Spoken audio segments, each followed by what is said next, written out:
Minnesota, beautiful state. Cold as heck. They said, sir, it's negative 40. I said, still higher than Tim Walz's poll numbers. I'm here because billions have vanished, and nobody finds things better than me. Found Hillary's emails, found Atlantis. Very easy, actually. Just had to think, which I do very well. Now I'm finding Minnesota's stolen money.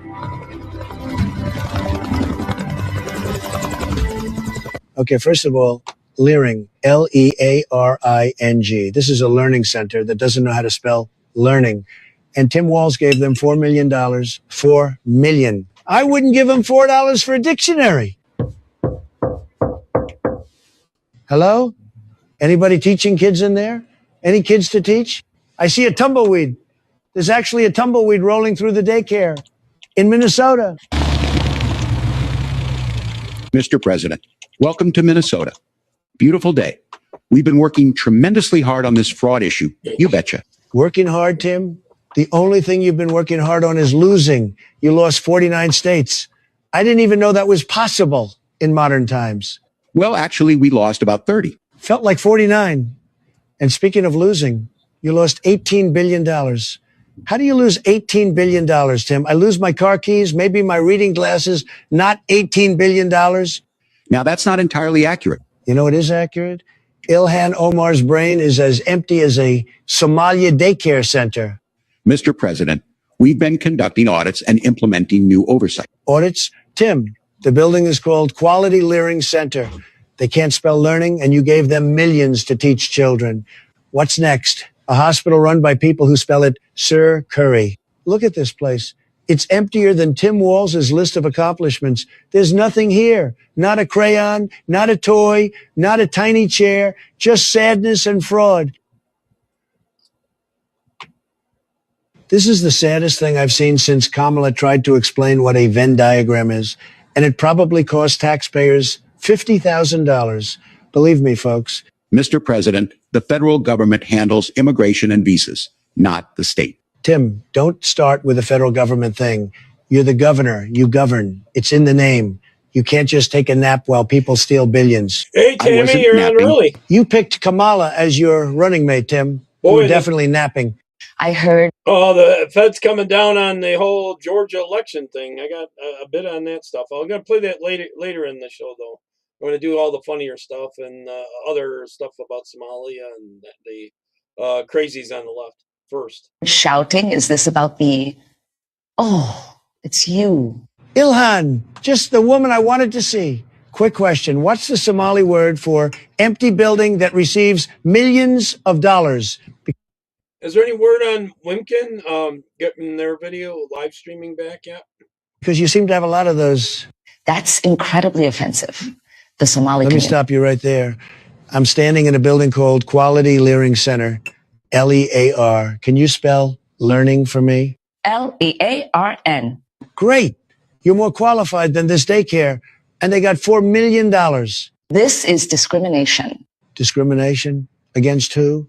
People who can't spell? There's no protected class for bad spelling. Ilhan, I checked with my lawyers. Mr. President, these are serious allegations against an entire community. Feeding our future. Tim, $250 million stolen. And some genius tried to bribe a juror with a literal sack of money like a cartoon villain, like Scrooge McDuck, except Scrooge McDuck was smart. This guy? Stupid. Very stupid. Even the Hamburglar would say that's too obvious.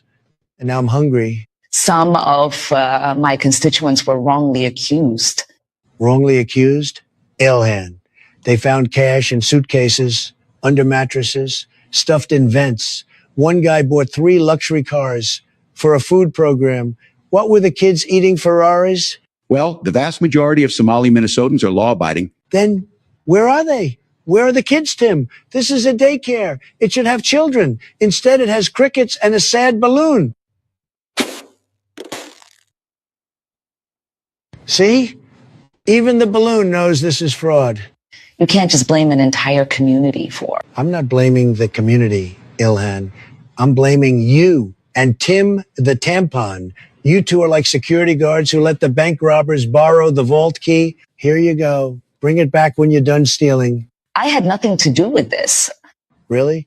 Because every audit got killed by you. You're like a reverse Batman. Bruce Wayne, great guy, does a lot for Gotham, except Batman catches criminals and you warn them. The feds are coming. Delete everything. That's not, I never. Ilhan, you married your brother. I did not marry my brother. Well, you did something weird. I don't know what it was, but it was weird. Ilhan, you're a stupid person. You really are. Stupid, garbage person. Hey, Colin. And you hate America. I don't hate America. You called it the worst country in the world. I was talking about specific policies. If it's so bad, go back to Somalia. See if I you can second run an that. empty daycare there. Oh, wait, you can't because Somalia doesn't have 18 billion to steal. Mr. President, this rhetoric is Tim, shut up. You lost to me. You lost to Vance. You lost to life. You're a human participation trophy. A rake. There's a rake in the daycare closet. What kind of daycare has a rake? Were they teaching the kids landscaping? I'm surprised Tim hasn't stepped on it yet. This looks like where Tim Walz goes to. Think about his life choices. that's uncalled for. You know what this reminds me of? The Haitians What? in Springfield, Ohio, eating the cats and eating the dogs. All Sure. types of cats and dogs. Big dogs, They were. little dogs, poodles, Had videos on Dalmatians, the ones with the spots, beautiful dogs. Of course, they won't let you show that. And now, YouTube's still kind of going after you if you do the election stuff a little bit. YouTube and Facebook. I'm a big fan of dogs, by the way. Love dogs. Not so much the cats. Hillary's more of a cat person. Says a lot about her, doesn't it? But the Haitians, they don't discriminate. They'll eat anything. Very equal opportunity. Oh my God, that was debunked, you fascist. Was it, Ilhan? Was it? Because I heard there's still missing cats in Springfield. Fluffy, Mr. Whiskers, gone. Just like Minnesota is missing billions. Different scam. Remember, Same story. What was that? People come Paradise here, or, don't I assimilate, forgot the town. and suddenly everything disappears. They Somalis end up aren't eating poisoning all cats. the water No, you're eating money, or something. which is worse. They At never least cleaned the it up Haitians right. were hungry. You guys are just greedy. Mr. President, this is getting out of hand. Sir, we've searched 53 daycares. And 47 are completely empty. 3 have tumbleweeds. And 1 had just a guy playing Xbox. Xbox? What game? Call of Duty, sir. Call of Duty. Love that game. I'm ranked number 1 globally. A lot of people don't know that. The Navy SEALs study my gameplay. They said, sir, you're better than our training simulations. They I were said, I eating them know. too. Sir, we found Mako Child Care Center. And Closed since 2022, but still receiving payments. they're paying ghost daycares, buildings that don't exist. Did you see that Omar's hubby there? They've closed down and all the websites and everything for the winery, the supposed winery, and they're Muslim for one thing. Tim, Supposedly. would you pay a ghost? I wouldn't. Although Casper seems nice, very polite ghost. And Slimer, I'd hire Slimer immediately to slime the squad. And it seems like all their records have disappeared too. AOC, Ilhan, all of them covered in I wonder how slime. that happened. We're working with federal authorities too. You're working with nobody. You're just standing there like a confused crossing guard. At Yeah, least it the never crossing existed. guard keeps You're right, kids Danny. safe. You just make sure 4th grade boys have access to tampons. People tried to use the Wayback Machine on the internet and everything. They've sponged it all clean somehow.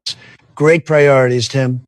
Ladies and gentlemen of the press, and I use that term very loosely because you're mostly fake news, total Look at the disasters. gloves. We've uncovered the biggest fraud maybe ever, bigger than Enron, bigger than Jasmine Crockett's accent.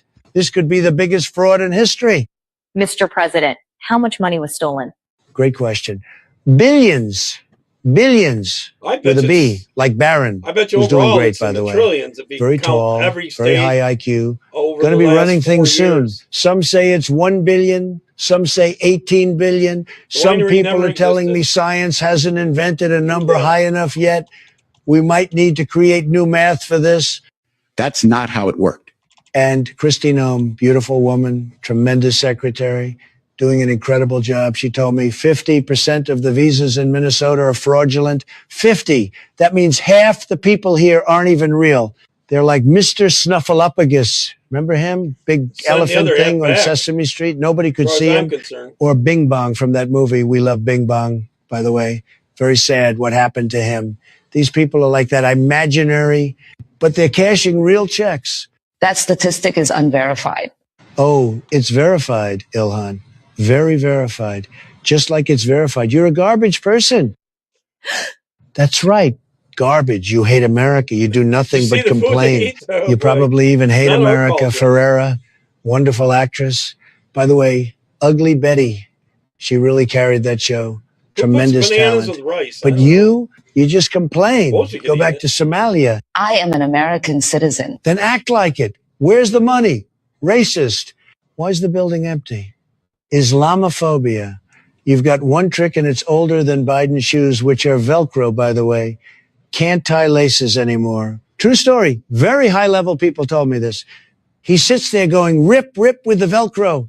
It's actually sad. Mr. President, what's your plan? Great question. Very smart.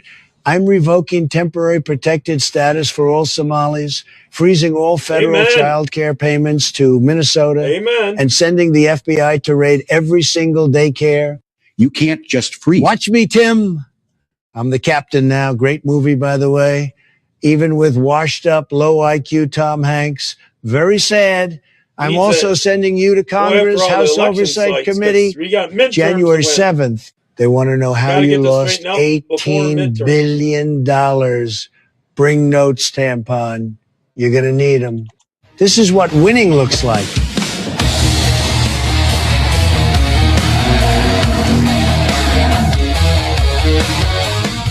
Beautiful raids, the best They do a raids great ever. job Better on than the these, Departed raid scene. That was good, but this is real.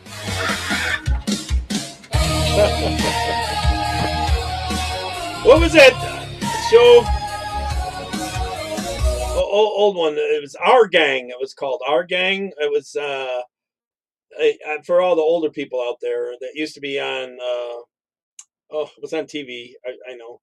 I forgot which program it was on. Our Gang. It was the little kids that played parts, and they were pretty good.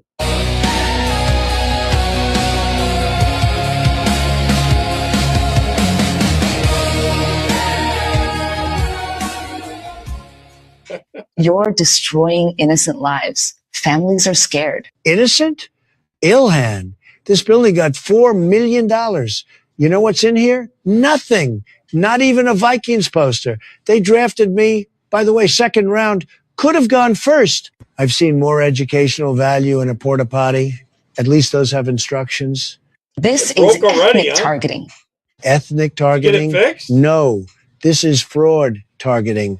If other Oh, yeah, you fixed it, ethnicities okay. want to commit fraud, I'll investigate them too. I'm an equal I don't know what that opportunity is in fraud USA dollars. investigator. It's a little bit more Very than that in fair. USA dollars. The fairest. When I was handing out Here, I'll put that up on Halloween the candy, screen best here. candy on the block, by the way. So people can see it. Full-size Snickers kids would come up and say, "Sir, you're leave it being up there too for a little fair. bit. You gave Tommy 3 bars." I said he had a better costume. Mr. President, Didn't Minnesota care for it, huh? has always I played been a a few games welcoming on the state. computer in the past, Welcoming not to too much. fraud. Tim, Too busy. you're the Motel 6 of Too fraud. busy to. We'll leave the light on for you. Tom I used to Bodette, play Delta remember Force, him? Land Force, Great voice. Fire, a little bit on the Tremendous voice. We had dinner once. He said, "Mr. Trump, I love your hotels." I said, "Tom, my hotels lock the doors. You just leave It's practically everything brand new, wide huh? open." That's How much very has it been unfair. used there, You know what's unfair? Colin? Taxpayers getting robbed while fraudsters buy mansions. You let it happen because you're stupid and complicit. This way everyone You're can see it on all their stuplicit. New word. I invented it just now. Gonna trademark it. Webster's will put your face in the dictionary. Stuplicit noun, C. Walls, Tim. Mr. President, I really think. There it is. Called it earlier.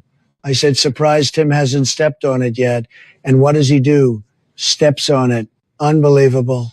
I'm like Nostradamus. Knew him very well, by the way. Good man. Loved my steaks.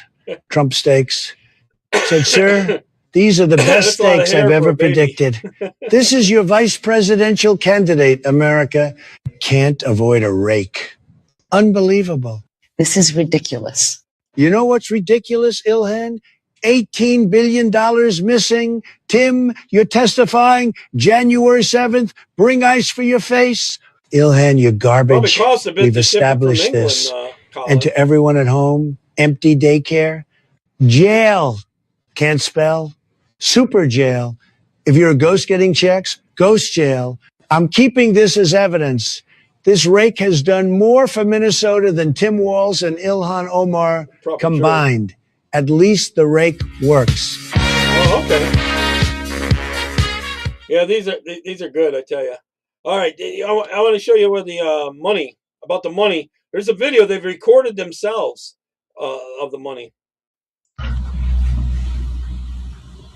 It's how much cash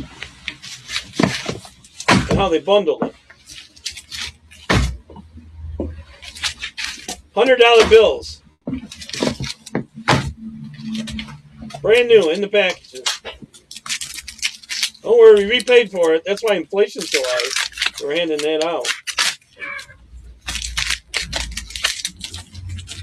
Wonder how much each stack is worth.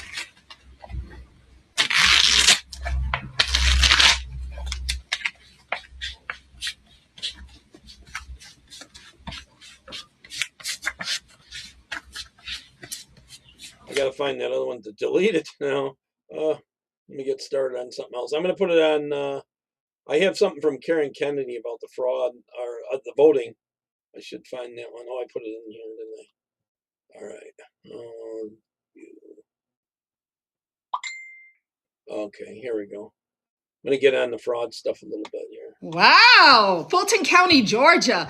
The FBI conducted a surprise raid on the Board of Elections office. It's very interesting how the Democrats, the crank far left, communists, everybody on that side is freaking out. MSDNC, CBS, NBC, ABC, they're all freaking out. They got their stupid pundits on there. They've got their so-called experts saying dumb things like, well, there's no reason for, I can't even imagine why this is happening. And I'm sure this is just a big mistake. Because all that information was subpoenaed. George ordered them to give it up, and they still wouldn't do it. They're breaking the law. And we can't get close enough to see what's going on. And I just don't understand what's going on right now. You can see them and their little freak out. Now, the first time when the FBI came with this warrant, they didn't honor it because they said there was technicalities on it. The FBI had to go back and get another warrant. That is showing, oh my God, this is so amazing. So what's happening So I'm wondering what was hidden while they were gone. Is retribution. Vengeance is mine, thus saith the Lord. Y'all done pissed off the wrong. Yeah. It's anyway, Fulton County. You can see the videos are being posted. Couple of the people in Georgia who have been tirelessly working on this issue, who have stayed the course and been consistent and taken these matters to court and just stayed on the backs of these Georgia officials. Brad Raffensperger, isn't he the Secretary of State of Georgia? Oh my God, I thought he was off the wagon or on the wagon. I'm sure he's drinking himself under the table again. And he's probably friends with this big fat Bremolo here in Colorado, Jenna Griswold, who is probably losing her shit because she saw the raid too. This is fantastic. So they are taking boxes after boxes after boxes, they meaning the FBI, and putting them onto trucks because same. Georgia officials have been trying to get to this information for years, and they have been denied left and right. Well, Colorado, your day is coming. You probably should have just released Tina Peters the beginning of last year when you were told.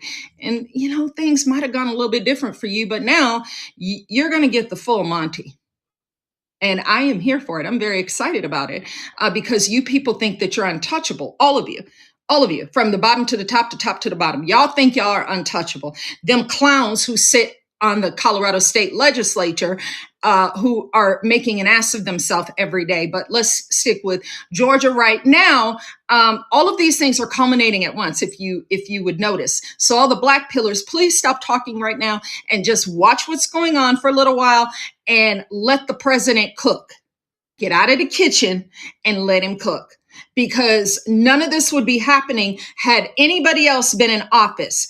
And this should strengthen your resolve and get you off your ass and stop you from talking and infighting so we can get these midterms won and we can do more things like this to prove that we are not the ones who are out of our minds.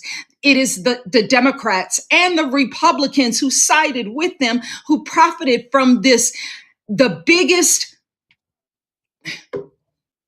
crime in American history, which was stealing the 2020 election. They stole a country, bro. Dead ass. They stole a country. And now you're going to fucking pay for it. Every last one of you, including you officials in Colorado who still think you're untouchable. You're not. Anyway, these things are culminating. Everything's coming together. Eric Coomer, who was with Dominion Software. Remember Dominion? Everybody remembers Dominion. Yeah, you couldn't talk about Dominion. And you get thrown off social media. Well, now, thank God for Elon, we can fucking talk about Dominion. Because Eric Coomer, who was with Dominion, is at the same time this raid is going on, like 2 days ago, yesterday, Eric Coomer testified under oath that he did have contact with Serbian computer professionals, those who had a hand in doing the little machines going brrr during the 2020 election and votes being changed from one candidate to the other. So he testified in court under oath, I believe on the 26th of January. So it's in court records now.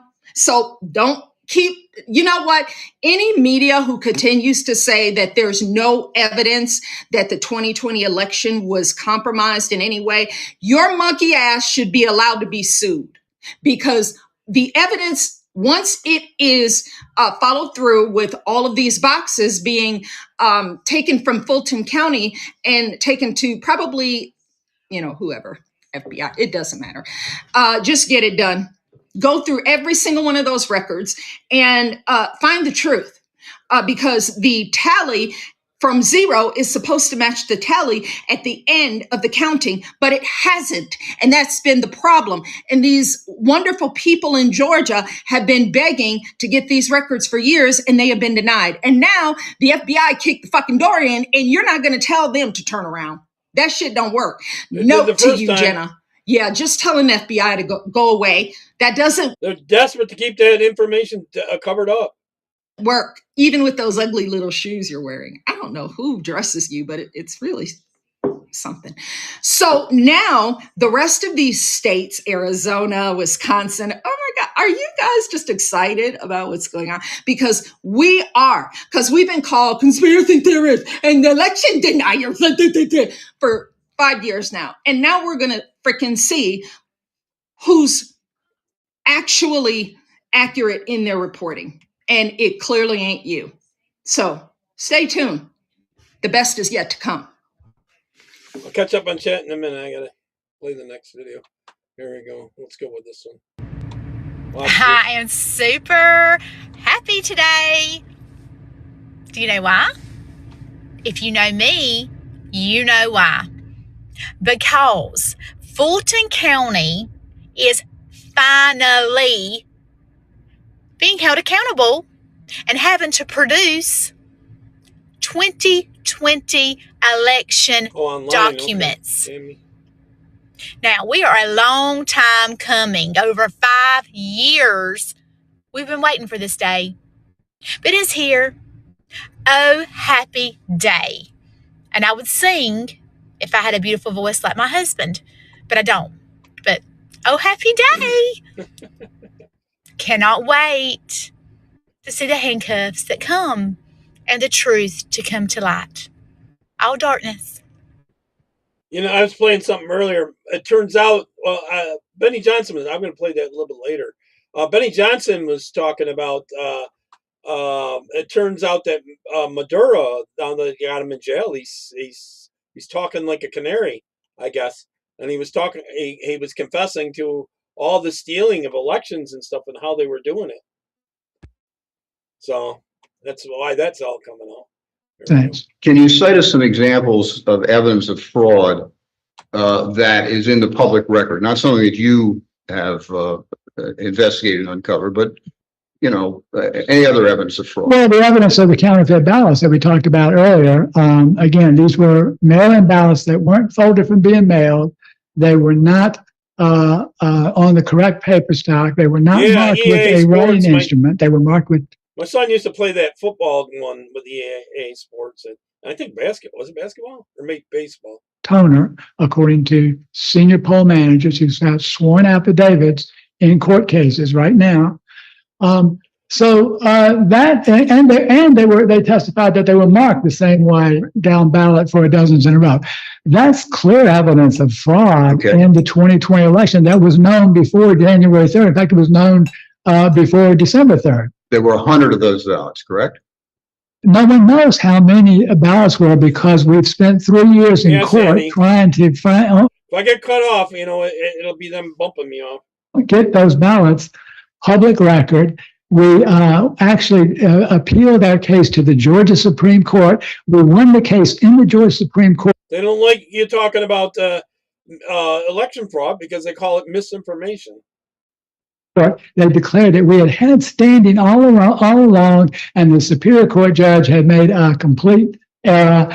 That case went back down. He then passed it off to another judge who we believed was too impartial. We filed a motion to recuse. So after 3 years, we have still not got to see the ballots that there were 6 sworn affidavits for that were counterfeit. That is not the appropriate way to investigate. And the Secretary of State's office filed an amicus brief against us to try to prevent us from looking at the ballots. What kind of a Secretary of State would have done that? Corrupt one, I guess. Yeah, that's true. A real corrupt one. They're all corrupt. Too many of them. You are definitely going to want to see this. It's about who's really responsible and behind this young man here losing his life in the Minneapolis shooting. I'm going to roll this clip. This is in the wrong folder, but we're watching. Pay very close attention. Save this. Hit the follow button. Comment.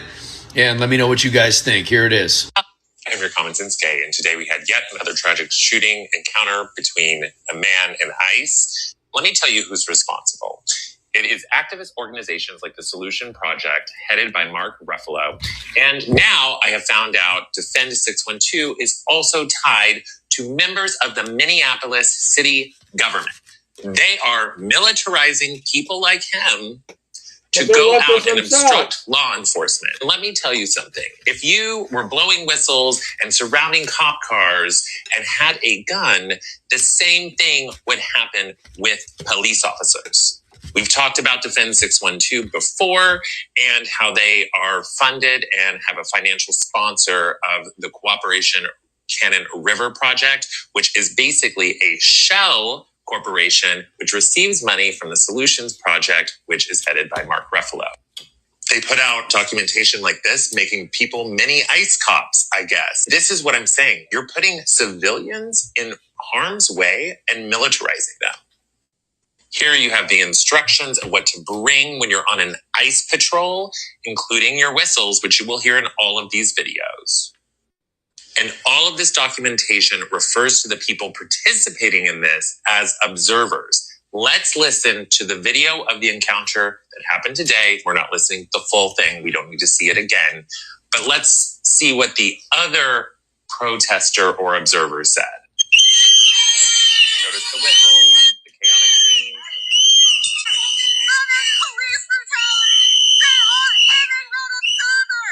They are hurting the observer. They all speak the same language that is in these observer or blocker documents. These documents, I can tell you, were created by a large organization, like the Solutions Project.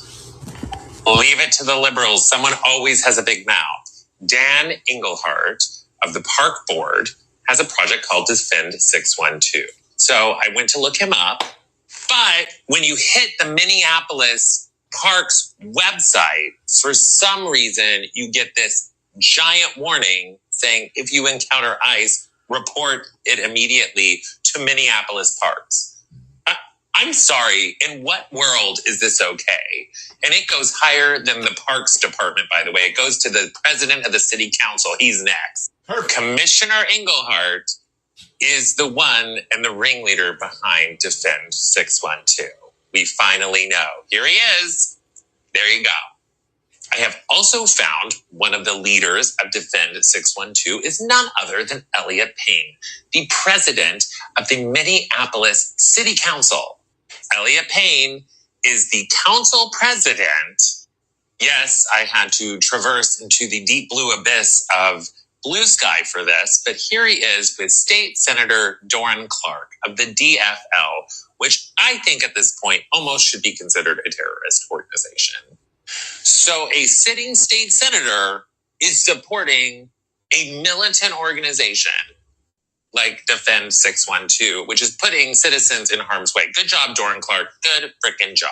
And if you still don't believe me, they have lists of 2,900 plates of ICE agents, pictures of vehicles, and they've tracked them like 15 there, 19 there, all over the state of Minnesota. Do you not think there is something unhinged about this group? How well does it play now? Must Really? like play pretty good these days. Here's one of Those Defend games. 612 recent posts, and let me tell you, they have grown from 8,000 people That on game gets worse Instagram every to year, although, huh? 21,000. So there you have it, folks. We have state officials, I don't have time city to play officials, games, actually. celebrities funding a militant group of people that are putting U.S. citizens in danger. So what are your thoughts on this? Let me know in the comments. Common Sense Day out. Yeah, ever since the thing that's going on with Iran and that, that I'm hoping that they get thrown out of power. A lot of these leftists are working with a lot of the commies. The commies are working with these Islamists. And so my group has been kind of finding them and turning them in. So watch, he's trying to vote for who she wants to. And then we got so busy. Yeah, well, busy is the word. We've got to take care of things first. No, I know. But they have a good turnout too. It will not allow them to vote for who they want. What you want to do, instead of trying to work with a box, right the middle of the name. Okay, the middle of the name. Yes, and hold it. See if that works. Yeah, you're going to sign in the box. It does not work. Okay, don't hit it. Hold it. Okay, I just have my finger on it. Okay. Won't let her do it. It's probably calibrated so much to not allow that, they can make it so most people can't vote for that person. But the other candidate is doing it. That's very interesting. Can you believe that? And I promise it's a lecture. They're lecturing on who to vote for, and this is a school board thing that all the board members have to go to. Those of you in this room will control who wins our primary election in May and who governs us and who chooses which bills affect public education in Idaho. I promise you that. School board members trying to pressure employees and influence elections at a required staff meeting paid for by the taxpayer to the tune of more than $13,000. Turns out not only is that not okay, that's what we call illegal. But thanks to Sierra Clark, Moms for Liberty chapter chair of Twin Falls County, Idaho, we're holding the board accountable. Why is this important, you ask? At what point does a mandatory publicly funded staff meeting turn into a campaign event? When an elected board chairman goes off script and pressures employees to vote in a particular party's primary. Well, employees were required to attend this meeting. This wasn't like an optional thing. It was a required staff meeting paid for with public funds. And according to Article 7 of the Idaho Constitution, codes 74-602 and 74-604, not to mention the Federal Hatch Act, he is legally not allowed to do that. Now, hold the phone. It gets worse. This is Eric Smallwood, chairman of the school board, and he claims to care about education. Turns out He is part of the Idaho Education Association, which is an affiliate of the National Education Association, or the NEA, the same NEA that prioritized political activism against Trump and supports DEI, rather than focusing on educational issues, like improving literacy rates, which might be important for the National Education Association to focus on, given the NAEP data showing more than 2/3 of students are not reading at grade level, and 45 million Americans are functionally illiterate. This is Moms for Liberty. We will not stop fighting to protect our kids and defend parental rights, and we will hold leaders accountable. Amen. Elections matter. Look, it's the runaway. She left one video and showed up right here live. The FBI executed a search warrant on the Fulton County election hub where they keep the archives of the 2020 ballots. And now the Dems are freaking out. I wonder why. They didn't have a problem when the FBI and DOJ raided Mar-a-Lago. What am I missing? 300,000 invalid ballots and probably more. Yeah. And they blocked them the first time. Here's another video about that. What you're doing is extremely dangerous. Why is it dangerous? Because you're spreading conspiracy theories. It's not a conspiracy theory. Do you have $45? I'm not undermining. I'm not saying people are voting there. Ma'am, I'm not saying that people are voting there.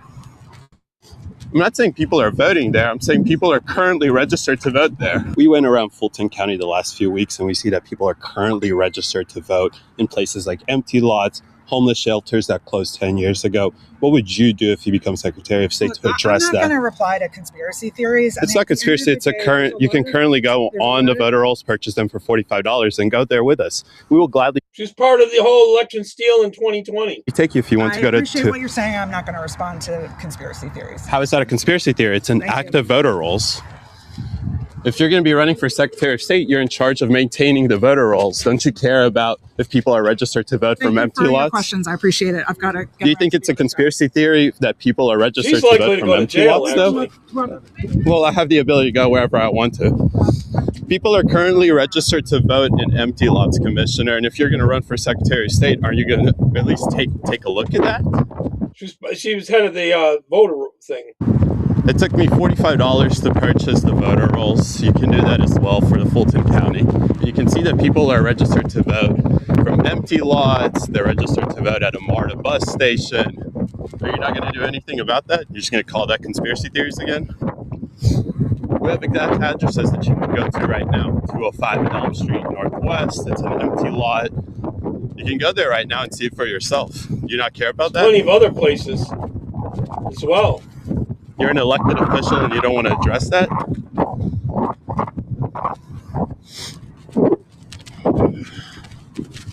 Commissioner, if you're going to be running for Secretary of State, and that involves maintaining clean voter rolls in one of the most important counties, I would say, in the United States. I think what you're doing is extremely dangerous. Why is it dangerous? Because you're spreading conspiracy theories. It's not a conspiracy theory. Do you have $45? I'm not undermining. I'm not saying people are voting there. Ma'am, I'm not saying that people are voting there. I'm not saying people are voting there. I'm saying people are currently registered to vote there.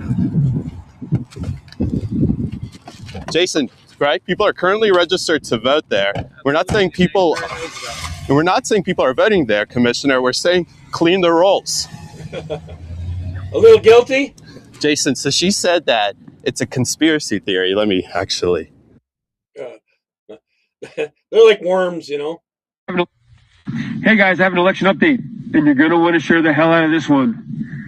You know those Dominion voting systems that had that glitch in Michigan and switched 6,000 Trump votes to Biden? Well, they have completed data analysis on them, and they have found that 2.7 million Trump votes were deleted nationwide. That's 2.7 million Trump votes deleted nationwide. 221,000 Pennsylvania Trump votes were switched to Biden.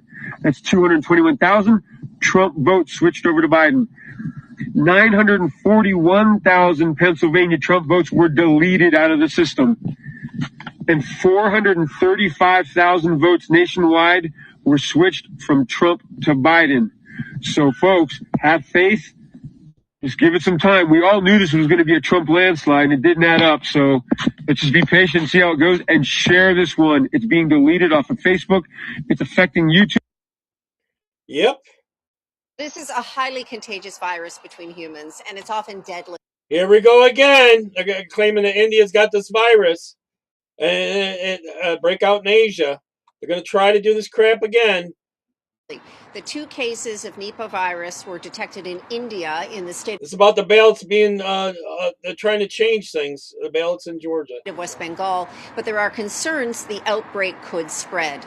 The virus has a fatality rate of 40 to 75%, according to the World Health Organization. So it's deadlier than the COVID virus, and there's no vaccine for Nipah. So authorities in India are taking no chances. At the same time, several airports across Asia, in Thailand, Singapore, Here we Malaysia, go again. Hong Kong, they're taking steps to screen passengers for any symptoms. Nipah is a zoonotic virus that's transmitted from animals, usually fruit bats. It doesn't spread easily to humans, bats and again. it can also come from contaminated food. But when it does, it initially hits like the flu, then worsens, and experts say pneumonia and other respiratory symptoms can develop. But the most serious complication is encephalitis, or inflammation of the brain. The WHO says the fatality rate has a lot to do with the country's capacity to test, trace, and treat those infected. In India, authorities have quarantined nearly 200 people who may have come into contact with the 2 infected. It's the first time in nearly 20 years that India has had cases, but they believe the outbreak is now contained. Still, it's a situation that U.S. health Here it officials are comes. monitoring very closely. The CDC says they're ready to assist if needed. Vitamin D, get out in the sun. That's the best thing you can do. And let me go to my pre-planned ones here. This is about the election stuff. Uncovered in the last 24 hours following the raid at the Fulton County election warehouse, because we have Trump dropping bombshell after bombshell, which all but confirms virtually every single major election fraud conspiracy theory that was alleged following the 2020 election. Everybody from Rudy Giuliani to Sidney Powell to Mike Lindell are all vindicated according to Trump. And what's about to happen is massive. This is not just about domestic interference in Fulton County. This is about taking down an international global apparatus with multiple high-level nation-state operators. And we also have this very peculiar piece of the puzzle. It was noted yesterday that the director of national intelligence, Tulsi Gabbard, was seen standing inside the massive truck full of the boxes outside Fulton County. Tammy. And this has its own implications, which helps us put this situation to a much. You know why they want it for midterms? They want that mail-in balloting thing. Stuff the blank out of the thing, and then they got to keep people back when you're counting the votes and all that so they can cheat. Much broader context. Yes, ladies and gentlemen, you've got to see the big picture here. There is a lot more going on Give it about a month than or two. meets It'll the be eye. in the United And so, States. ladies and gentlemen, in this video, we're going to dive deep into what happened yesterday in Fulton County and how this all fits into a much, much bigger picture. But first, they'll be leftists pushing the mask on you. You can't do this and that without the jab and all that kind of stuff. be sure to smash that like button and subscribe. That's all I ask, ladies and gentlemen. And without further ado, let's dive right in. So first and foremost, let's just all appreciate the magnitude and the scale of what took place in Fulton County yesterday. The FBI literally docked a massive truck up to the Fulton County. Actually, the first time they came, they wouldn't let him take them. They wouldn't let the FBI take them. They had to go get their warrant changed. Believe it or not. Election warehouse. And they took everything. They took all the ballots. They took the poll tapes. They took the digital images, the vote. You had to wait on buying those games 2 or 3 years for the price to come down because it's ridiculous always at first. Voter rolls. They took everything. And this was all part of a lawful search warrant that was authorized by a magistrate judge that agreed with the FBI's affidavit, which is under seal. We don't know exactly what evidence was put forth to the judge, but we know that evidence was strong enough to compel the magistrate judge to authorize a search warrant because there was probable cause to believe that a crime had been committed. Now, we already did the video yesterday, and I don't want to be too redundant here, but I want to make sure everybody's up to speed on why this took place and what this was all pertaining to. So just to give you a brief summary, it actually all goes back to voter GA, Garland Favorito. Remember the election integrity group? They filed a lawsuit after the 2020 election alleging that they had affidavits, sworn testimony from seasoned election workers that saw pristine counterfeit ballots being scanned and counted in the 2020 election. Garland Favorito took this evidence, filed a lawsuit, and was compelling Fulton County to hand over the ballots. Let's take a look. Can we take a look at these ballots? Let's see if there's any counterfeit in there. Now, as part of that lawsuit in May 2021, Garland Favorito got the Henry Count Superior Court Judge Brian Amaro to agree to unseal the ballots. But here's the catch. They never got access to those ballots because of delay tactics and Fulton County arguing that the ballots were still under seal, even though a court ordered them to be unsealed. And this dragged out for 5 years. Now, fast forward to July 2025, the Georgia State Election Board, after looking at the evidence of the case and subsequent evidence that was put forth by various election integrity activists like David Cross, Joseph Rossi, Kevin Moncla, they looked at a lot of evidence and decided, yeah, we definitely need to look into what happened here. So the Georgia State Election Board, they started trying to subpoena and compel Fulton County to turn it over, which they didn't. At which point in July of 2025, the Georgia State Election Board called on the Attorney General to intervene. So the Attorney General stepped in and on October 30th, 2025, issued a lawful subpoena to compel the production of these records. And then after Fulton County refused to comply with the subpoena, the DOJ then filed a civil action against Shay Alexander in her official capacity, accusing her of violating the Civil Rights Act of 1960 for blocking federal access. And looking at this civil complaint that was filed against Shay Alexander, we can say definitively that the search warrant pertained directly to this lawsuit because, one, Shay Alexander is the plaintiff, the clerk of courts for Fulton County. Two, the statutes that are cited directly correlate with the statutes in the search warrant document itself. And three, because the items which were requested in this civil lawsuit are the exact items that they went in and seized via a search warrant. But essentially, what we can conclude is that there was a civil complaint that was filed.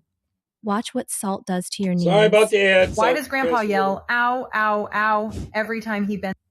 And there was a motion to dismiss. The Fulton County defendant tried to get this tossed out of court. And while this matter is still ongoing, the DOJ obtained evidence, likely new evidence that they didn't have before, that suggested that a crime had been committed. Either one, they had evidence to believe that Twitch. Fulton County right never properly stored the evidence that they're seeking. Two, they had reason to believe that Fulton County had destroyed or was in the process of destroying that evidence.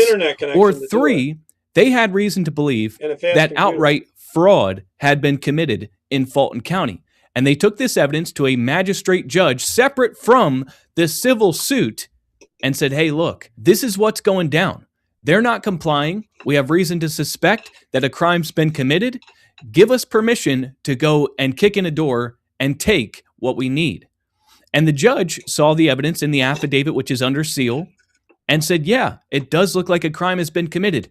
Go right ahead. And so what the raid at Fulton County indicates to me is that this went from a civil complaint to a criminal matter, which means that most likely there are criminal charges coming for bad actors. Now, let's get into the real big stuff, the big meat and potatoes here, which builds upon what happened yesterday and takes it to a whole nother level. So first and foremost, let's go back to this. Okay, we have a image here, which was shared, of the United States Director of National Intelligence, Tulsi Gabbard, on the phone with a hat, being low-key, standing inside of the loading truck as all the evidence from Fulton County is being loaded into it.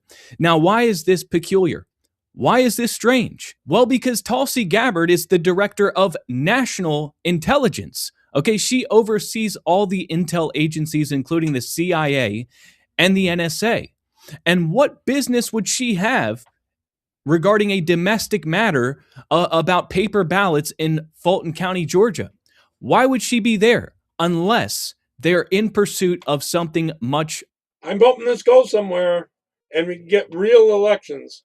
Much bigger, involving foreign interference, cross-border operations, involving bad actors overseas. And if you think I'm being a little far-fetched here, let's take a look at what Trump posted on Truth Social last night.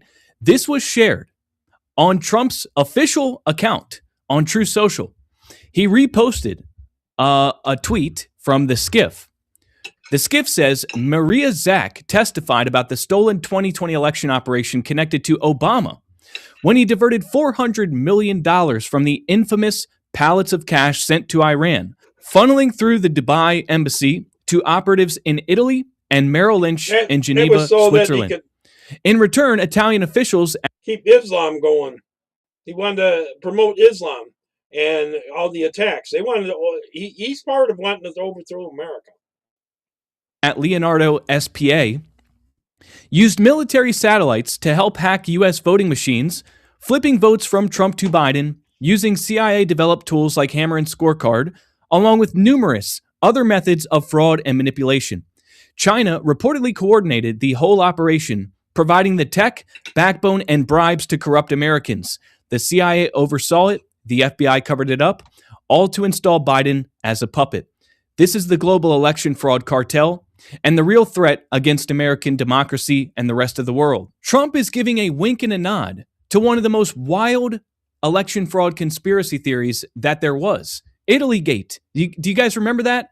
Where the blackouts at the Vatican and the Italian satellites? He is suggesting, and this is not me, we're talking about the President of the United States posting this on his official account, that the Obama administration in 2016 essentially laundered a $400 million slush fund through Iran so it couldn't be tracked or traced, because we're talking about a sanctioned country. Once that money hits Iran, it's gone. We don't have any ability to track it.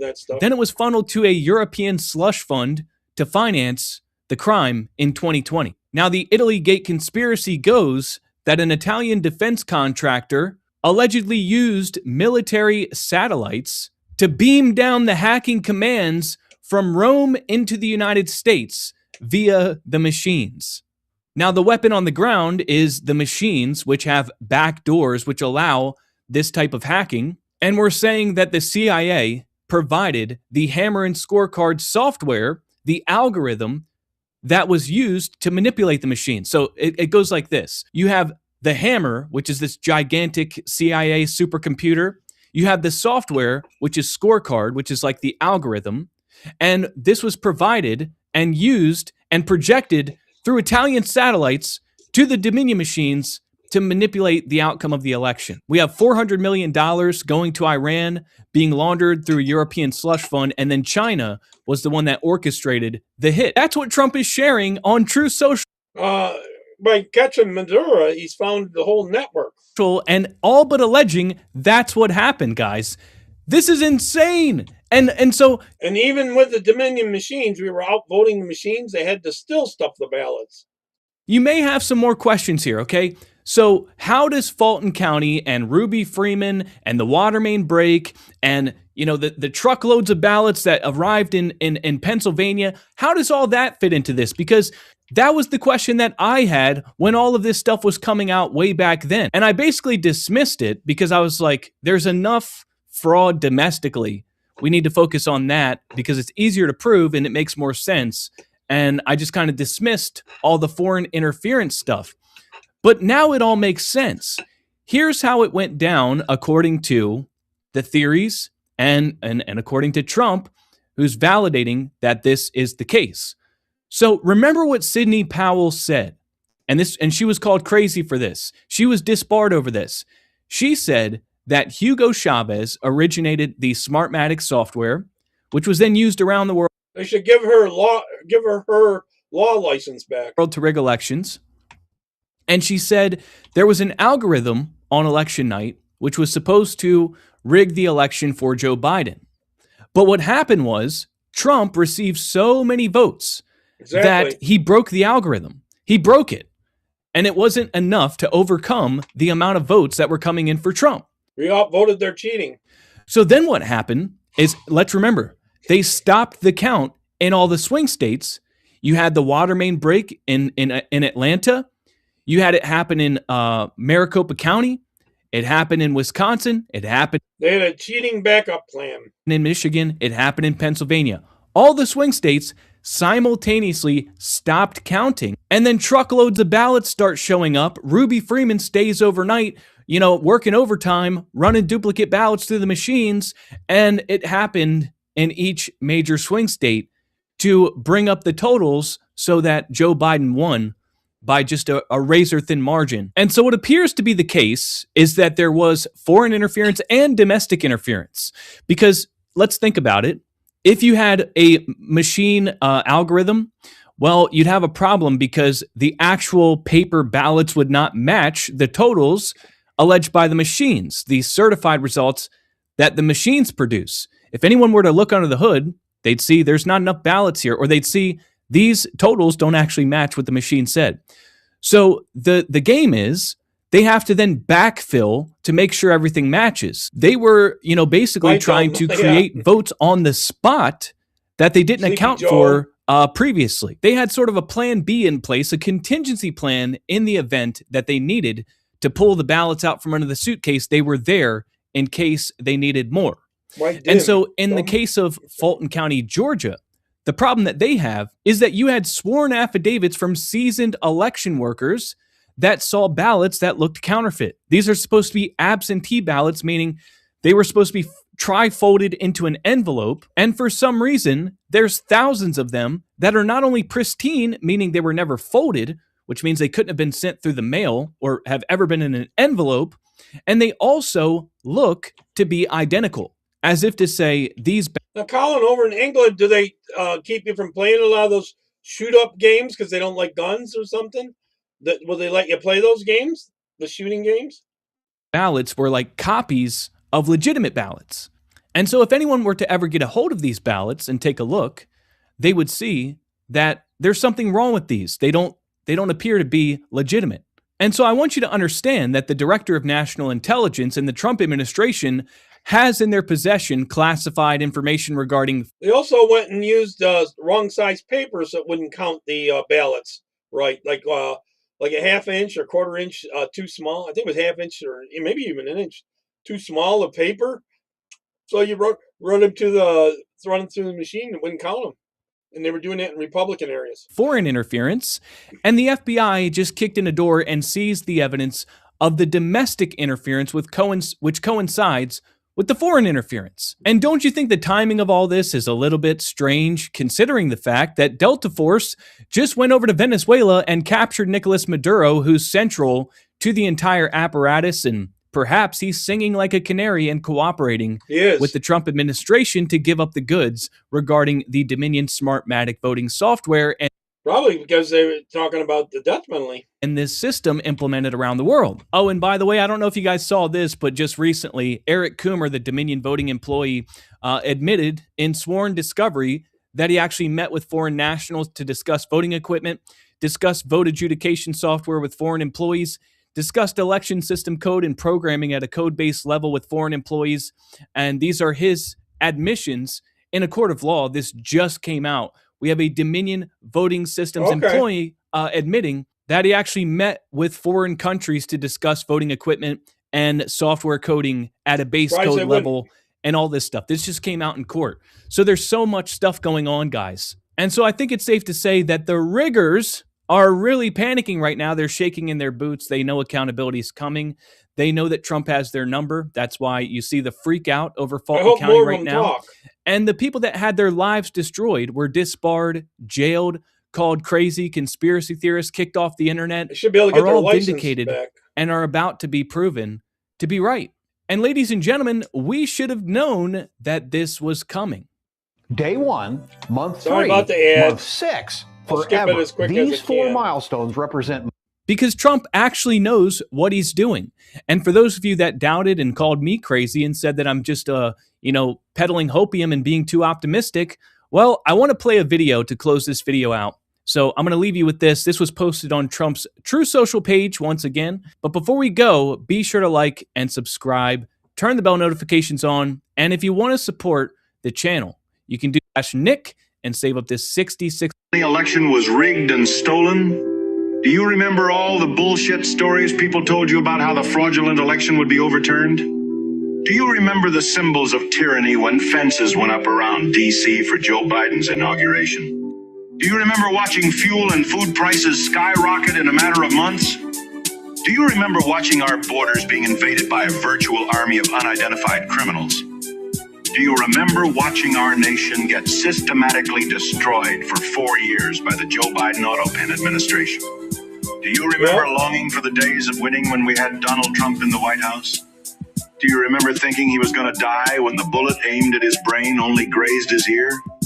Do you remember rejoicing after witnessing the miracle that saved his life? Do you remember celebrating the epic landslide victory in November of 2024? This is what you hoped for. This is what you prayed for. This is what you voted for.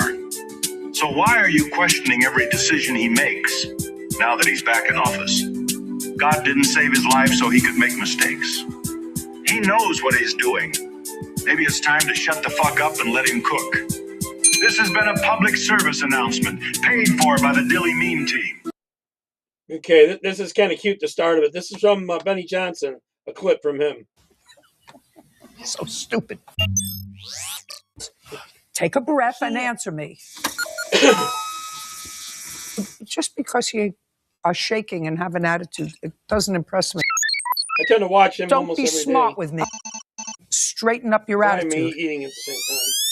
People are watching you today. Do you still live with your mother? What's up, guys? Benny. Ever since Nicolas Maduro was black-bagged by Delta Force, we told you it wasn't just because he was slinging drugs, it was because he was stealing elections. Both of those things are really bad for America. One of them is Donald Trump's passion project, the stolen election of 2020. And since Nicolas Maduro is allegedly singing like a songbird inside of a New York jail cell, Donald Trump has been out bragging that he now has all the evidence he needs to prosecute 2020 election theft. We send them back. We send them back, and we coordinate If you with know other countries. where to look, you'll hear President Trump say stuff like by this. An open border policy of the worst president in the history of our country. A man that didn't win the election, by the way, got. This is why they're so desperate to win midterms. They're desperate like you wouldn't believe. Rigged election. Everybody knows that now.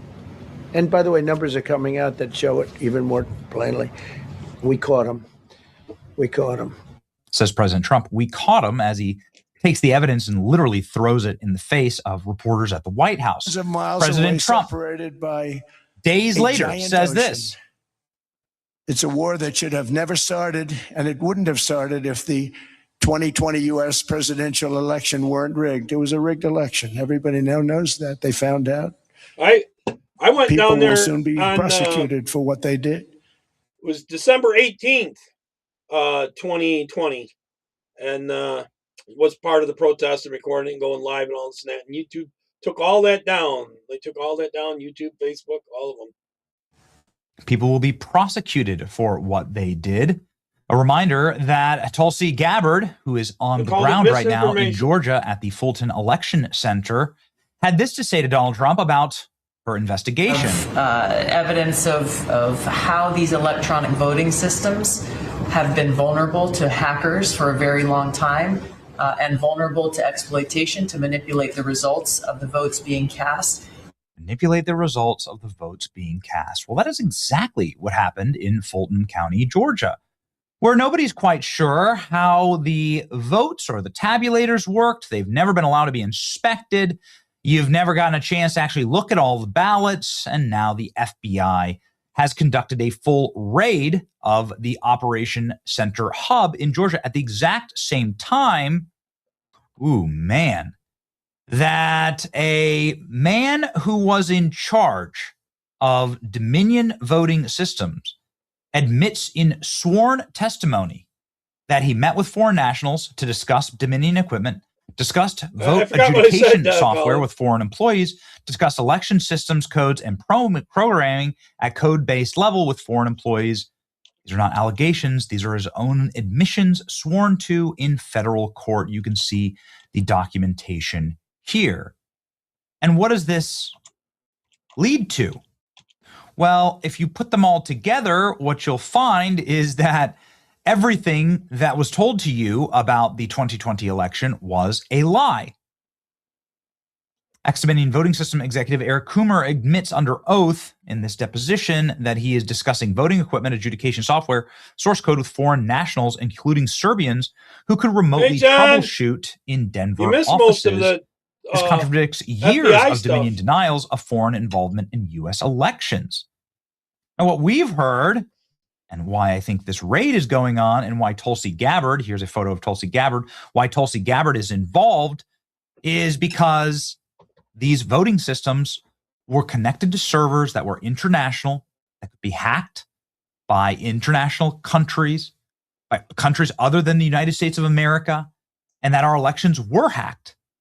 That President Trump put up a crack team in 2024 to prevent this from happening, and that this is now a national security issue. That's why the national security director is there on the ground in Georgia. It's also why Democrats are losing their minds, freaking out, making cringe videos like this one.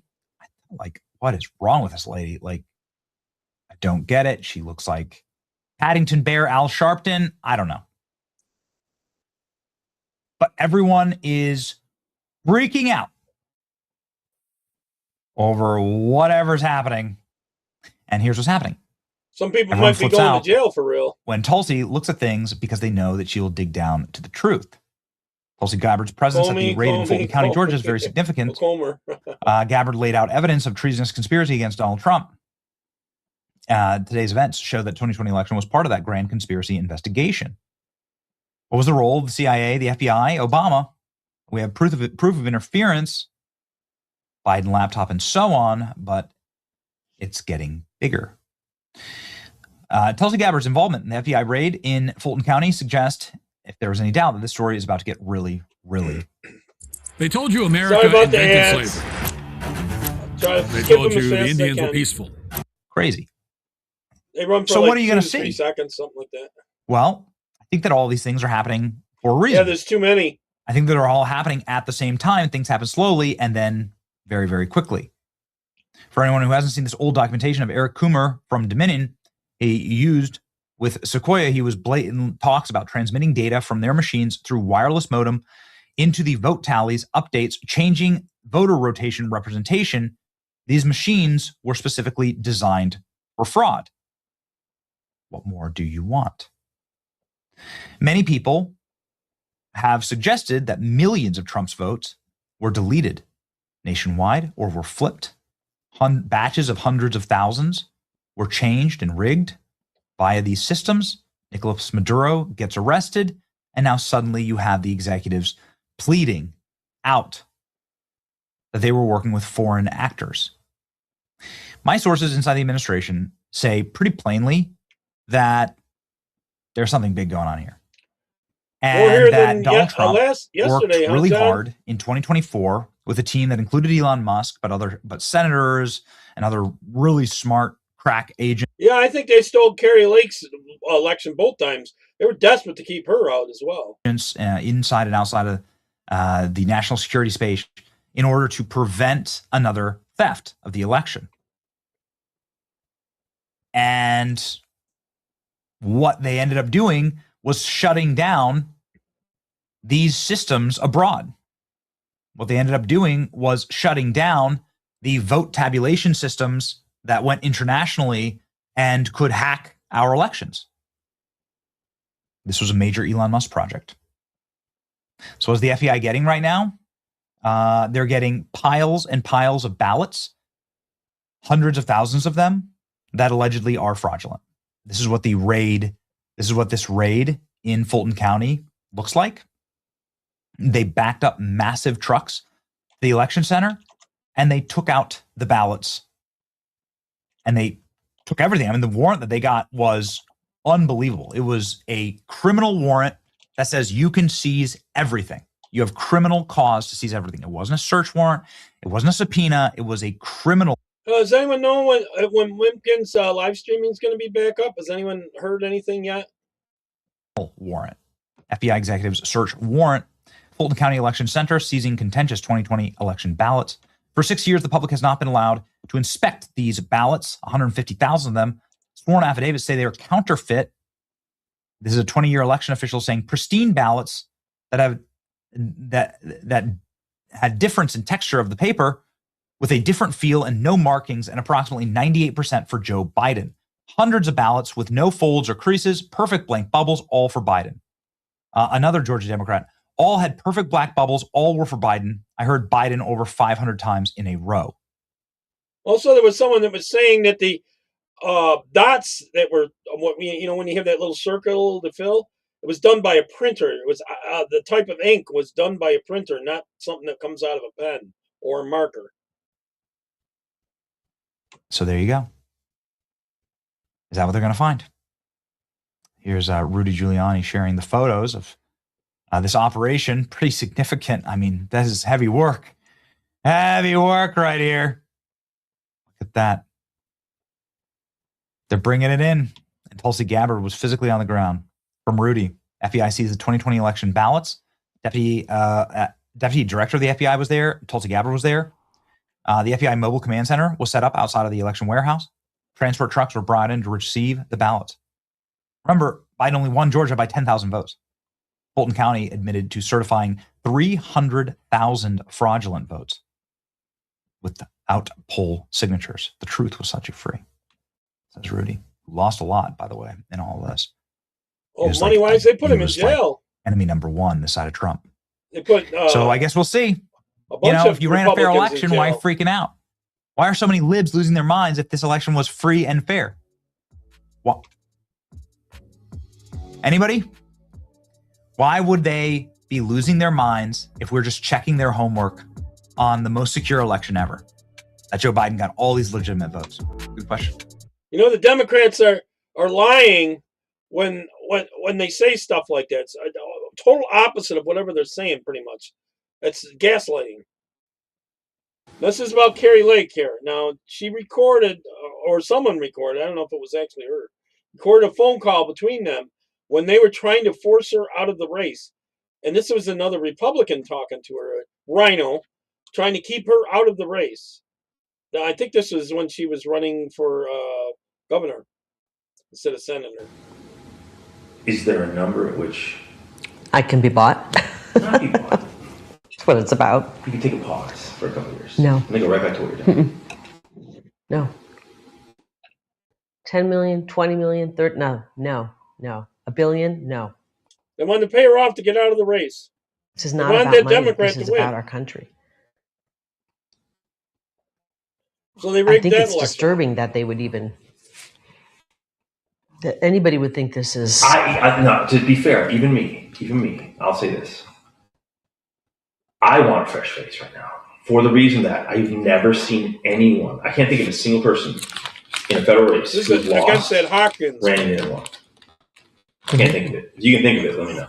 I am not going to let these people who hate our country tell me not to run. You should call them and tell them to get behind me. So what's going on?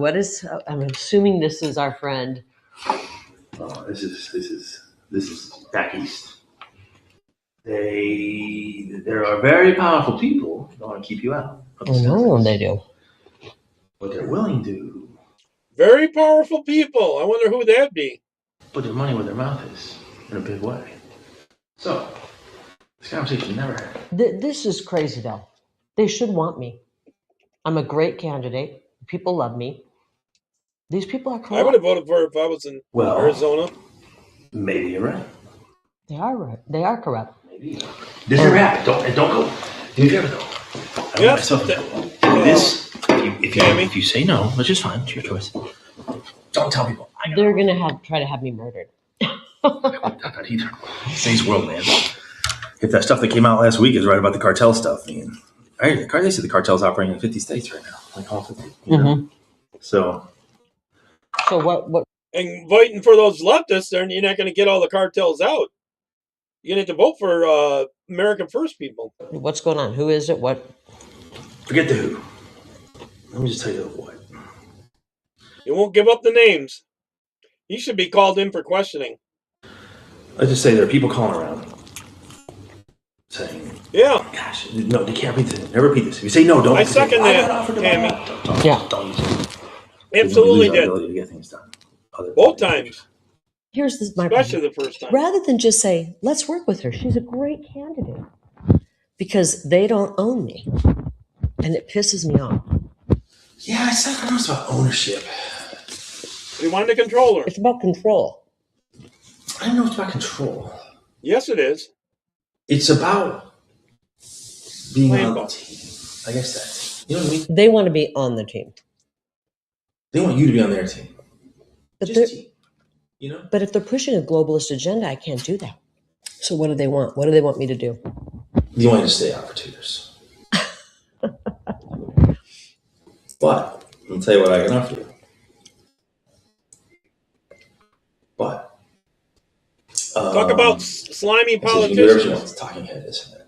So the ask of me was, it's kind of funny. So the ask I got today from back east was, back east, huh?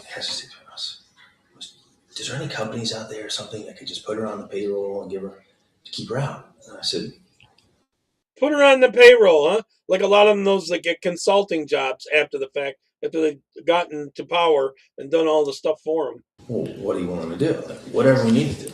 This is about defeating Trump. And I think that's a bad, bad thing for our country. DeSantis is... They wanted someone in there that would go against Trump.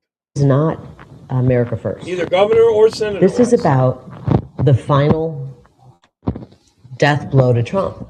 And I don't think that's good for our country. And you know I love Trump. I love Trump. It's not good for our country, Jeff. It's not. But at the same time... It's not, but... I'm not even sure Trump can win again. I don't know. This had to be when she was running for the Senate. I think what it really comes down to for a lot of people, it's not really about like control or agenda. It's just about the ability to raise money to win. You know, if you really want to know, all of politics boils down to money. I think. Absolutely. And even on their end, like what makes them the most money? I know all these consultants don't want most power. They're payday to end, and I don't want to make a deal with these kind of people. This is a hill worth dying on. I'm not. If they're going to steal the election to make me and our movement go away, I'm not letting them do that. I owe it to the people of Arizona to carry their torch and their voice. Or you don't go away, but you pause. This is the battles right now, Jeff. And refill your coffers. Refill your coffers. No, the battle is right. They'll give money for her to go away. No. The battle is right now, and we don't have time to pause on this battlefield. You're not. You can't scratch their back. It's not afraid of it. Yeah. You don't have anything to offer them. I agree, Colin. And they're sitting around people that have stuff to offer them. You know what I mean? Hobbs is up for election in going from governor to senator or something like that. And I'm hoping that she doesn't win it. I hope that they don't steal it. If the election's fair, she won't win. But do you seen how they did all the counting for days and days in Arizona until they got ahead of Carrie Lake? You know, she was ahead for days and days, and then all of a sudden, the person who does the counting, Katie Hobbs, people put her ahead. It's just it's a back scratching. That's all DC is. It's a big back scratching. You're in no position to scratch anybody's back, and you've already made it known that if you get there, you're not going to scratch anybody's back. I don't scratch people's back. You know, I've been on the outs for a lot of people for a long time because I don't scratch backs. You know, where are we in 2 years if they steal the election again? Listen to what you're saying. Why don't we do something about it so that we the people can pick our... What can we do? I'm not willing to accept that. And I'm going to be the biggest pain in these people's... Go back and tell them that. I'm running, and I'm going to be the biggest pain in their... I'm willing to tell them that. And they're going to have to kill me. And they might try. I know. Look. What everyone think of that? I don't know. Anyways, all right, I'll get into some of the other clips I collected up during the day. Here we go. Whoa. Get out of the way! Whoa. Get out of the way! The commies don't even want anyone around there that's not with them. Hey, get the fuck out of the way! Get the fuck out of the way! So this gentleman right here, he just assaulted us. Don't want you there recording. Keep him on camera. Keep him on camera. Well, I wish I was there. Especially if I was younger, I would have laid him out. Here, and we asked if they wanted to cover this, but they said no. That's media, and they wouldn't cover it. This? They're media. Look at that. And they're even trying to get them. See, they're putting their hands up. In a peaceful march through Center City, hundreds of Philadelphians filled the streets, holding signs, chanting, and saying showing up felt like one small way to stand with people in Minnesota. Do you want to explain why you're out here? Look at it. They're blocking them and everything. So we got the Gestapo. Look at them. This is insane. These are the people who. This is the. They don't want anyone that's not on their side out there, and they will physically hurt you. If the cameras aren't around, they'd really hurt you. All right. This is ridiculous. Another great way. Yeah, you have a diversion to draw them over to another side for you to get through. I think that's the only way. The Democrats stand for nothing. Trump is signing an executive order to slash drug prices by up to 80%, and the Democrats hate it. Oh my God, all of the big pharma and drug companies are gonna collapse. Are you or are you not the people that were like, free Luigi Mangione, stick it to the man, we hate big pharma. Well, we only hate big pharma until Trump hates big pharma. Now we love big pharma. It's honestly, honest to God, Carly Lake. It is so pathetic at this point. You guys stand for zero. You have no idea what the pillars of your party are. You have no idea what you believe. The only thing you know is that you hate Donald Trump. It is truly comical at this point to watch you guys attempt to operate. I would love if any of you can tell me what the Democrats stand for. I will sit here and wait.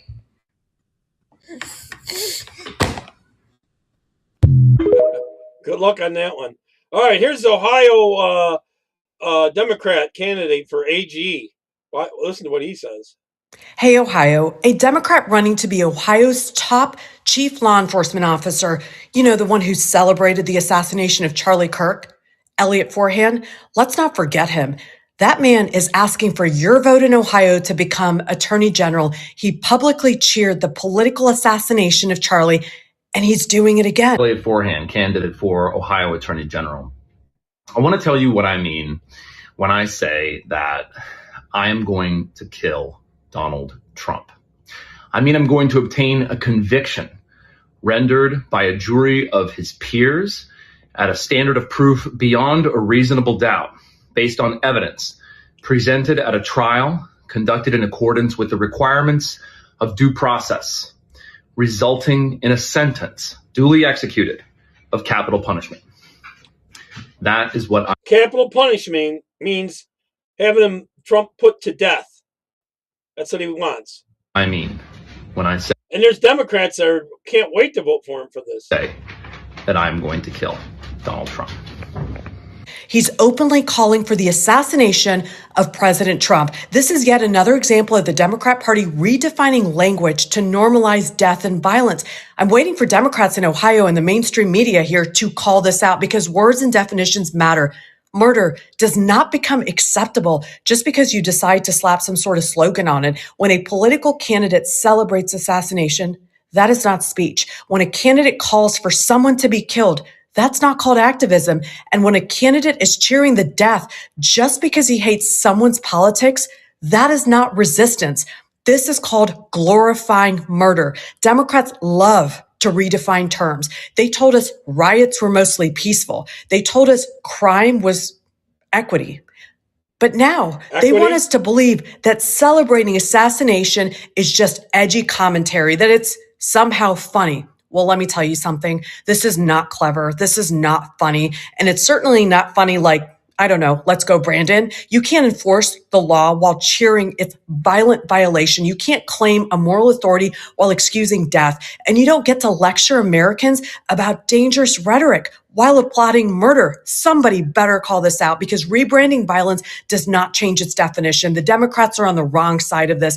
Erasing language doesn't erase blood. Normalizing death doesn't make you righteous. This is moral rot. And we in Ohio will never vote for death. And we're never going to forget the Democrats that refuse to stand up for human life and dignity, because this is outrageous. Amen.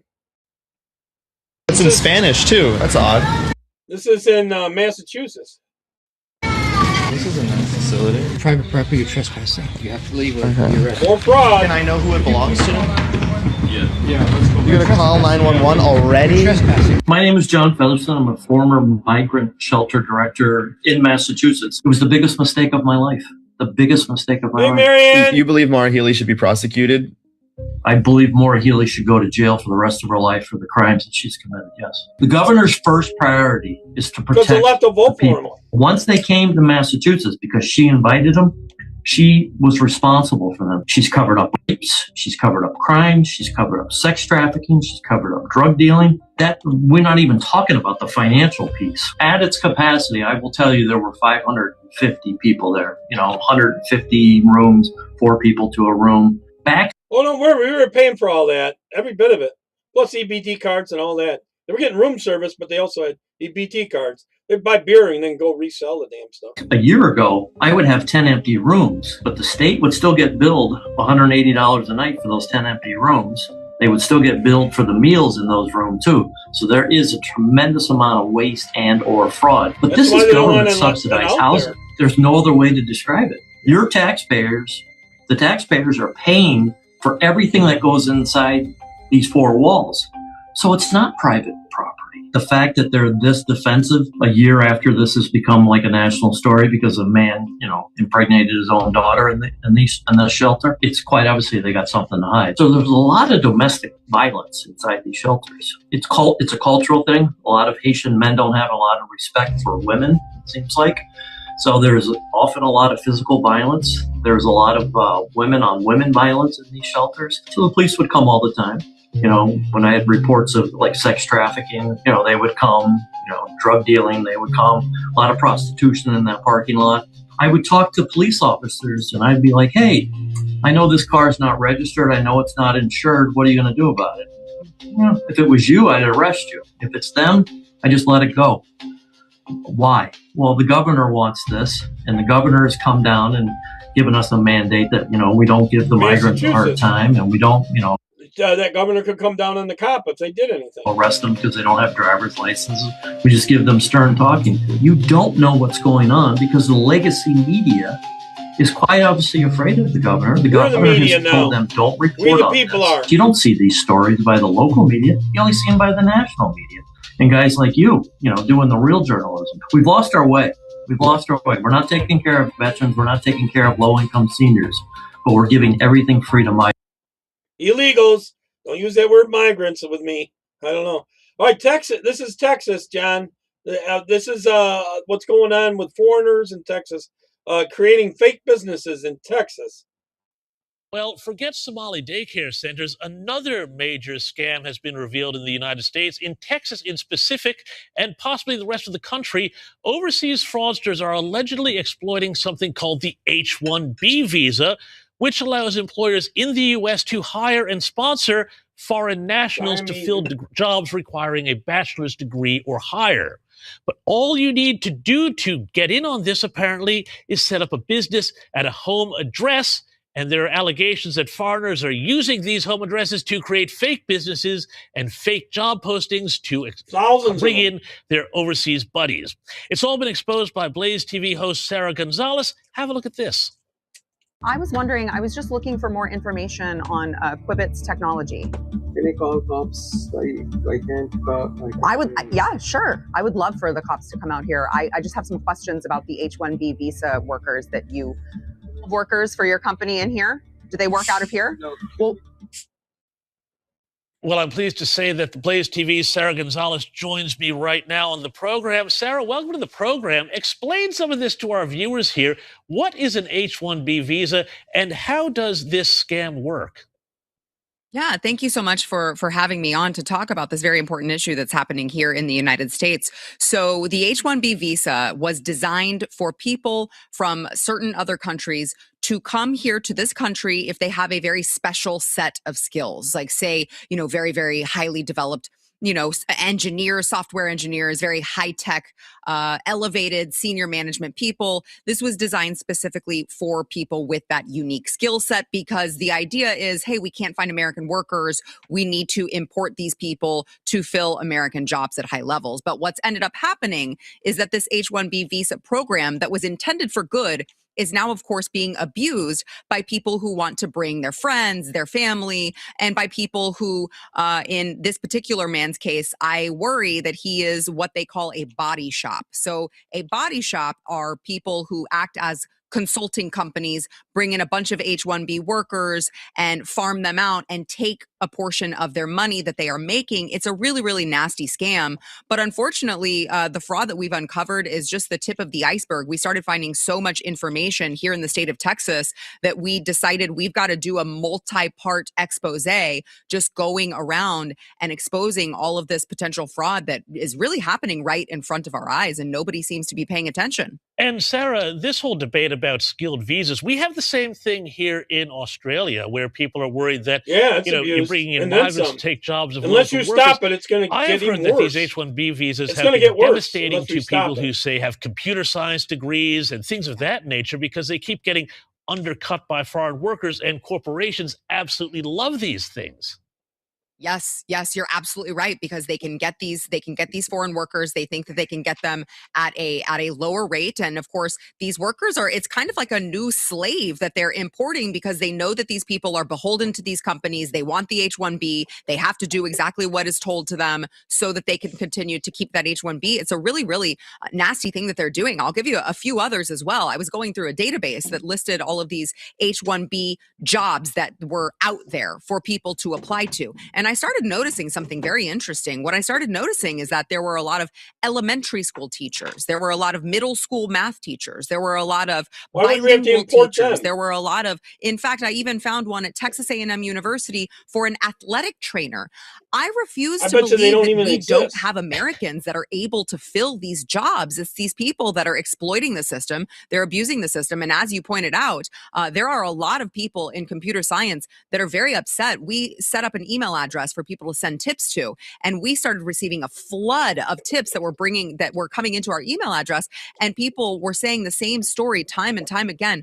I am a computer software programmer, and I found myself without work because there was an Indian in management who came over and brought over all of their Indian friends, and they refused to hire anyone else who was not Indian or came from India. I received time and time again, story after story after story. It's a huge problem in this country. And I have to wonder what the folks over at the center, the USCIS for Immigration Services, I have to wonder what they're doing. Well, I mean, Sarah, it sounds like, to break it down, to put it quite simply, it sounds like everybody is getting a cut in this program except the American worker who winds up getting the shaft.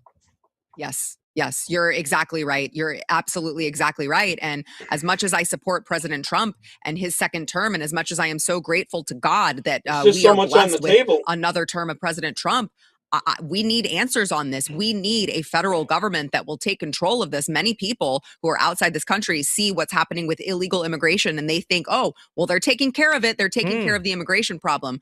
We don't have just an illegal immigration problem. We have a legal immigration problem. It has been heavily exploited, and it has been changing our communities, not for the better. So there is still a lot of work that needs to be done in rooting out all of these fraudulent visas and all of these fraudulent jobs and getting rid of them. That's why they left so desperate. That's why they left so desperate. All right, here's a prank call to the ICE network. Watch this. Let's prank call the Colorado Rapid Response Team because Colorado State Senator Julie Gonzalez told me to in case I suspect ICE activity. So let's see how they handle it. Apparently, they are going to ask for my location, situation details, and send trained volunteers to the scene. It says that on their website. So I have a couple of things made up. Let's see how this goes. Yeah, a lot of the when you need help online or something, when you got to call in, you got an internet problem. A lot of them are from India, Marianne.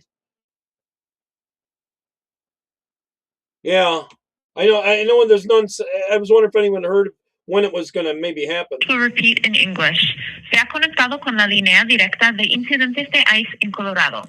Si está llamando para reportar una redada de la migra que está sucediendo ahorita, presione 1 para conectarse con la red de respuesta rápida de Colorado.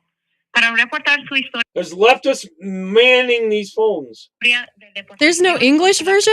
Entre la policía y la migra, presione 2. Gracias. You have reached the Colorado ICE Incident Hotline. If you are calling to report an ICE raid that is happening right now, please press. This call may be monitored or recorded. Esta llamada puede ser grabada.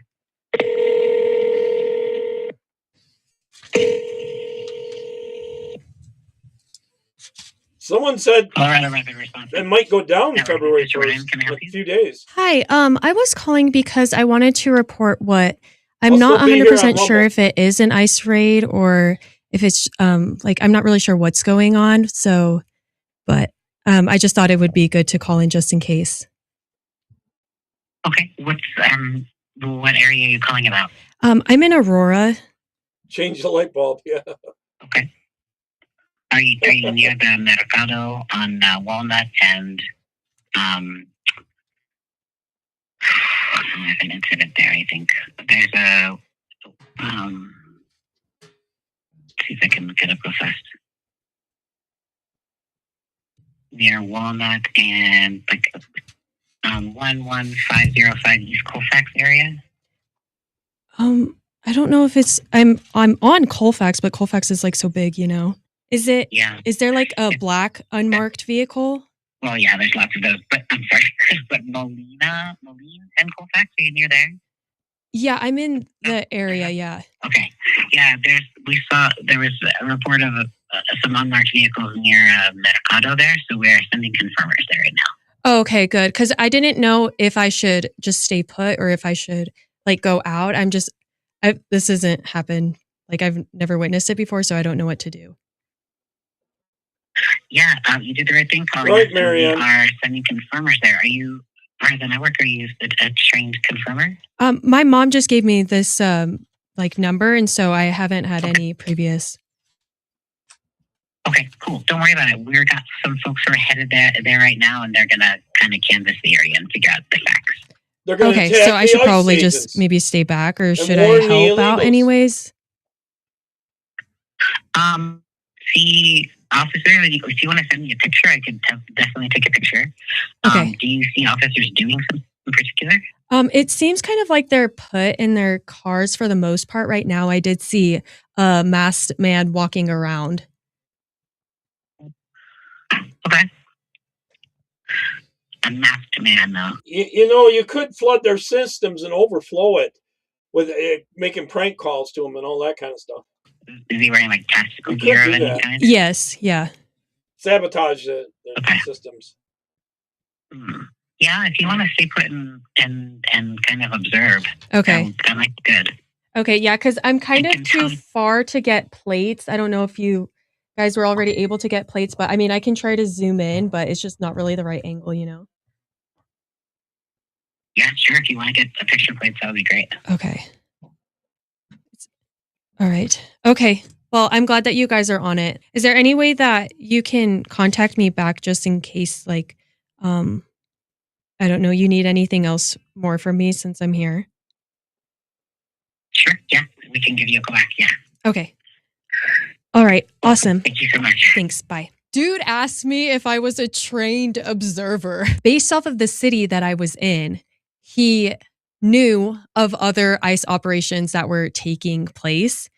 He told me that they already have people that are going out to the scene. This is happening in Colorado, guys. Thanks, Minneapolis. It's all over the country. They're doing it. They're that organized on the left. It's ridiculous. All right, here's a Minnesota tourism 2026 tourism. Visit Minnesota, a land of beauty, where more than 10,000 sparkling lakes reflect endless blue skies. Just as memorable as the scenery are the people who call Minnesota home. Minnesotans embody a spirit of kindness and community that visitors feel instantly. If it's cultural diversity you're looking for, we have that too. From angry Somalis to angry lesbians, Minnesota has it all. But Minnesota is so much more. Enjoy winter sports, we have hockey and skiing, and bashing law enforcement SUVs with a metal pipe. Fun. Looking to go out in the evening for entertainment? Check out Minnesota's vibrant music scene. Or maybe an exciting fireworks show is more your speed. And of course, if you just want to spend hours practicing saying someone's name, you've come to the right place. What about the food? Shall we talk about the food? Okay, let's not talk about the food. But if it's cultural enrichment you're after, you can visit one of our world-class leering centers to leer even more about the fine state of Minnesota. So, if you've always wanted to visit Somalia, but are concerned it's too far away, come to Minnesota. Minnesota, because Somalia is too far away. Yeah, I hear Somalia split. There's a new Somalia, and a lot of the better ones went to the good part. I don't know. Media is not going to show you about this Muslim man in Washington. Well, here's something the media is not going to show you. In Parkland, Washington, a Muslim man stabbed a Christian man and his dog for being Christian. I really wish that was a fake headline, but it's not. Look at the story. A corner store just up the street. The stabbing happened at the SS Quick Stop grocery store. Pierce County deputies say the victim told officers that the suspect asked what religion he was, and when he said he was a Christian, the suspect reportedly stabbed him and his dog. Both were taken to hospitals in serious condition, and deputies say the dog went into emergency surgery. Deputies were searching for the suspect then for more than 2 hours after he ran from the stabbing scene. He was spotted by deputies around 8:40 a.m. who made contact with the suspect in a house's backyard. Armed with multiple knives, officers say the suspect was resisting arrest and made movements toward deputies. He was then shot by multiple deputies. Police say he was later pronounced dead at a nearby hospital. Now the Pierce County Force Investigation Team is handling the scene. What kind of psychopath stabs a dog? And the media is not covering this story at all. And I understand there's a lot going on in the world right now, but you have to realize. Surprised me if they were here illegally too. For just one moment that if the roles were reversed, if it was a white Christian man who went and stabbed a person because he didn't like their religion, we wouldn't hear the end of it. But since it was a Muslim, the peaceful religion, doing it to a Christian man, it doesn't matter. That's what they think. Are ICE agents real law enforcement with real law enforcement powers? Yes. A lot of people are saying they aren't, but that's wrong. Independent of what you think of them, under the law, which is what we talk about here, ICE agents are real federal law enforcement officers. They actually complete their training at the same giant federal facilities where other agencies like the Secret Service, DEA, and Marshals train. As for the law, their authority to investigate and make arrests for immigration crimes falls under these two federal statutes, sections 1226 and 1357. But because they are sworn federal law enforcement officers, they also have broad Title 18 authority. Title 18 being the general code of federal criminal laws in the U.S. And this is a big point of misunderstanding for people. A lot of people think that ICE only has authority for immigration-related offenses. And while it's true that ICE's main mission is to enforce immigration-related crimes, they won't be staffed on a bank robbery, for example, they still technically have the legal authority to arrest for tons of different federal crimes committed in their presence, because they are sworn federal law enforcement. This is how we see ICE agents in the news arresting for things like obstruction and assault, even though these aren't specific immigration offenses. And because tons of people in the comments are getting this wrong, this is just an important clarification for you to know. Yeah, the left won't agree with it anyways. They won't listen to anything.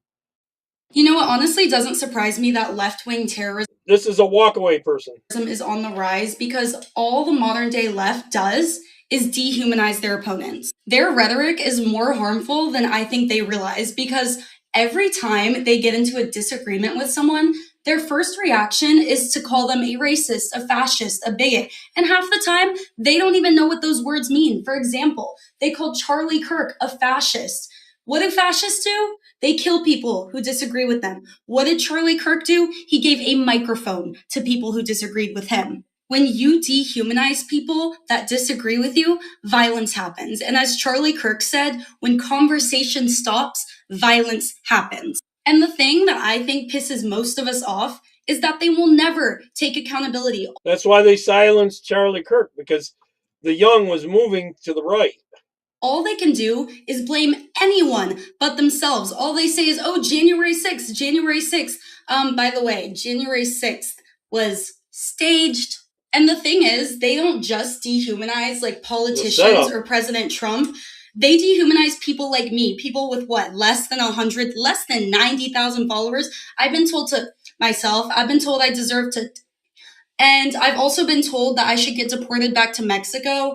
I've never been there, so please pay for my ticket. I would absolutely love that. When they dehumanize people, they think that they deserve to die. They think anyone they disagree with genuinely deserves to die. And that's why they think Charlie Kirk deserved to die, because, oh, Charlie Kirk wasn't a human. He was a Nazi. He was a fascist. And this is the same reason why they think abortions are okay. Oh, that's not a baby. It's not a human. It's a clump of cells. By the way, a cell is the smallest form of life. What species is that cell? Human, aka it is a human life. And by the way, every single living person on this earth is a clump of cells. So your argument is literally stupid. I have never seen a more hateful, a more racist, a more violent group than the modern day left. And everything that they hate about the right is everything that they are becoming. For example, someone made this comment on my page. Just look at what they told them to do. Tell me that's not racist. It has never been more apparent that we have literal demons walking among us. And no, I'm not exaggerating. They're evil. They are literal demons. If you think anyone deserves to die for their opinion, you are evil and you do not represent at all what America stands for. Well said. All right, here's the land of 10,000 lakes, Somalia country now. It becomes reasonable to ask whether the system was merely exploited or designed to be exploitable. That is the allegation, that a political machine may have engineered conditions where cheating the system was tolerated, protected, and politically useful. And when reporters and whistleblowers started pulling the thread, the response wasn't transparency, it was delay, deflection, minimization, breakdowns in order, organized resistance, and escalating street unrest. The allegation is that Minneapolis did not become the center of one of the largest fraud ecosystems in modern American history by accident. The allegation is that it required a system, a structure, and people in and out of government willing to run it. And when you examine who built and protected that system, a pattern emerges. Not local stewardship, but imported control. Minnesota's Attorney General, Keith Ellison, from Detroit, Michigan. The mayor of Minneapolis, Jacob Frey, from Virginia. Yep. The Minneapolis Police Chief, Brian O'Hara, brought in from Massachusetts. Attorney General, Mayor, Police Chief. And the Governor, Tim Walz, presiding over it all. That alone does not prove wrongdoing, but it does raise a legitimate question. Why does a state with deep political talent repeatedly place outsiders in control of its most sensitive institutions? At the same time, the largest fraud allegations in its history are unfolding. I'll say it again. The allegation is that the system was designed to be exploitable. The allegation is that Somali refugee settlement was intentionally concentrated, not dispersed, changing the political makeup of a city and state permanently. No blending, no assimilation, just change. The allegation is that this concentration created an environment without meaningful checks and balances, where massive cheating could occur at scale. And the allegation is that Democrat political leadership benefited from that arrangement by importing and concentrating a like-minded population willing to exploit the system. That conclusion is not drawn from prejudice. It's drawn from patterns, money flows, and federal indictments already on the record. If the allegation is right, it explains everything. I just think there's too much on the table. And when it's too hard to do systems are engineered, populations are concentrated, and billions disappear. We must win midterms. People are allowed to notice. The one place where we thought we would never experience this is the U.S. goddamn states. Yep. All right, here's Julianne, a message for the Democrats. Wake up. Bill Clinton, he deported or returned 12 million people. Obama, That's because he let more than that into the country. Deported and returned 5 million people. Trump is not even at 1.5 million. And no, they didn't all get due process. In fact, Bill Clinton worked with a Republican Congress to pass a law that deprived anyone within 100 miles of any U.S. Certainly wasn't the Democrats back then doing that. Border who'd been in the country less than 14 days, Not in a courtroom. Obama expanded that law. So for everyone who's mad about Alligator Alcatraz, let's also not forget that Obama was the one who built the cages at the border. The reason that you weren't seeing ICE agent raids all over the news back then is because sanctuary cities did not exist. Local law enforcement cooperated with federal law enforcement. They held criminals for ICE to pick up. They didn't release them. They didn't tell people that ICE were Trump's private army who was zip tying children. Also a lie. And guess what? ICE didn't have to wear masks. They wore street clothes. They didn't need to wear riot gear. No riot gear. I agree, Marianne. Stop using God's You're name. being manipulated. I agree on that. 100%. Let me get back over here. I'm glad you picked up, honey, because there's so many rumors been floating around, but Auntie got the real tea, so we're going to settle it right now. Number one, Alex Pretty rumors. There's a rumor floating around that his parents said that he had been acting strange like 2 weeks before this happening. There is no confirmation that they did any kind of interview saying that. So 9 times out of 10, that is a Facebook rumor. So don't believe it.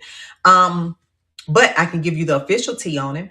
Alex Pretty broke a rib tussling with federal agents a week before his last run-in with the ICE agents, which are federal agents. So he was going around fighting federal agents, as Tim Waltz instructed you guys to do, in the name of not deporting illegal immigrants. He lost his life trying to stop federal agents from doing their job of deporting illegal immigrants. Now, fast forward, Trump and Holman talked to Waltz. Yeah, President Trump and the border czar, Tom Homan, they had a meeting with Tim Waltz, same guy who told y'all to fight the federal agents. The result of the meeting is that ICE stays, Border Patrol goes back, and the Department of Public Safety will assist ICE. I'm going to break that down even further for you. The Border Patrol came in because Tim Waltz basically prohibited the police department from helping ICE to carry out their duties.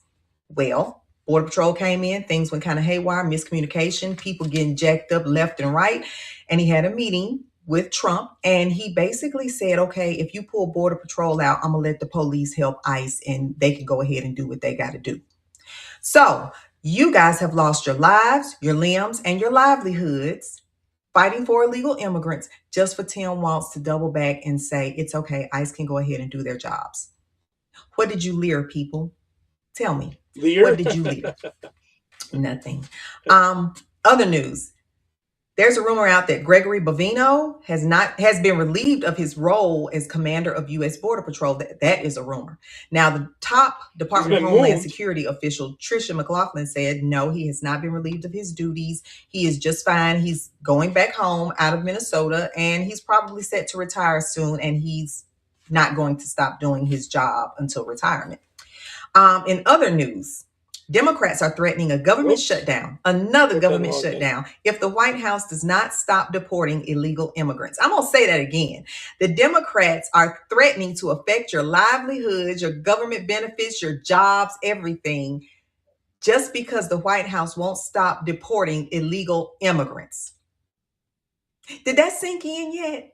They don't care whether or not you eat. They don't care whether or not you get paid for working. They don't care about the veterans benefit. They don't care about anything. All they want is for the White House to stop deporting illegal immigrants. We're going to say it again. They want the White House to stop deporting illegal immigrants. It'll sink in one day, but maybe it won't. Either way, that's the tea. I had to squash all those rumors, and I'm going to call you back later, honey. God bless you. God bless America. God bless Donald John Quavius Trump. I love y'all, and I'm going to call you back.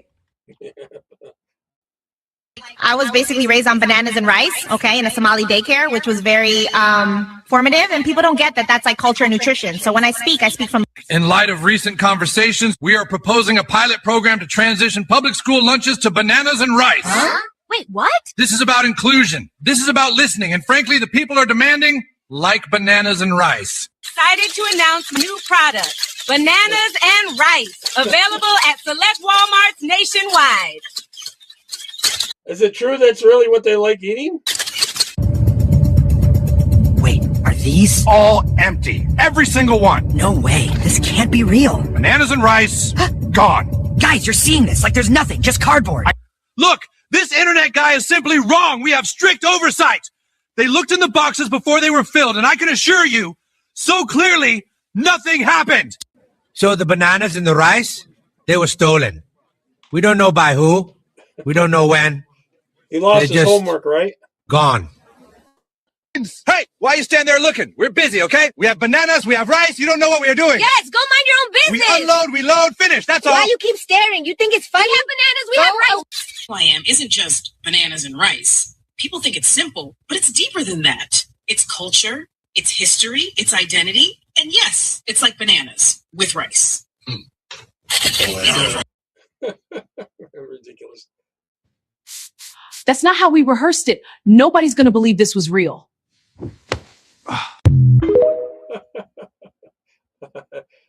It's about that phony, wasn't it? It's just been released what that man sprayed Ilhan Omar with. And I think it makes the... Did you hear this? It was apple cider vinegar. I use a little bit of that every day. ...story make even less sense. It makes me lean towards it being a planned event even more. You'll never guess what it is. Like, I assumed it was probably like holy water, right? Like, holy water? Bacon water? I don't know. I don't know what I assumed. Turns out... it was apple cider vinegar. Oh, you got it, Marianne. Okay. Like, who carries around apple cider vinegar, first off? And second, like, I just imagine he had one of those, you know, those condiment bottles that you, like, spray ketchup out of? Like, did he have one of those, like, in his jacket pocket? Like, I'm gonna spray you. Like, it just... that makes it make less sense. I wonder how that goes in your stomach. It didn't make sense before, especially when the camera panned into the man's face before it even happened, and then you see her standing up there start to speak, and she's like, her head nods, and then all of a sudden he gets up and sprays her. It turns out that the guy's wife works on her campaign, has worked on her campaign, and has worked for her. The guy's wife, the blue-haired wife. And she just happens to know that what he sprayed her with is not going to hurt her. Apple cider vinegar.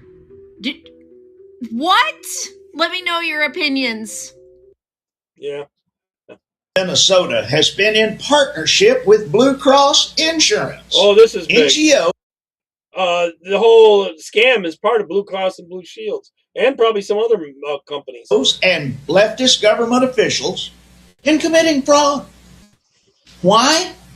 Insurance companies like Blue Cross receive a percentage-based bonus on total claims paid, which means more fraud translates into higher profits. Blue Cross Blue Shield literally made a how-to video teaching people how to open government-funded businesses and bill Medicaid. Here's the kicker. The video isn't even in English. It's in Somalian. And Somali Medicaid fraud, very similar to what's occurring in Minnesota, is just now being recognized in Maine. It's spreading like cancer. One cell breaks off, and do you think it's in your state yet? Oh, I bet all the blue states for sure. Probably some of the red states as well. Insane breaking news, especially for BLM. ICE just murdered this innocent 19-year-old black girl. She was found dead under a bridge after she had been brutally raped and murdered. I wonder why this hasn't been on the news at all. Oh, that's right. Because it wasn't ICE who did that. It was an illegal immigrant who had been recently released from jail for drunk driving. Not one politician has cried about it. Not one liberal has cried about it. Not one BLMer has cried about it. They only care when it's a felon who gets killed or someone who's fucking with law enforcement. So liberals, I want to know, should this man have been deported after he broke the law? Because if he had, this 19-year-old black girl would still be alive. I already know the answer. You don't want him deported because you don't give a fuck. Yeah, amen on that.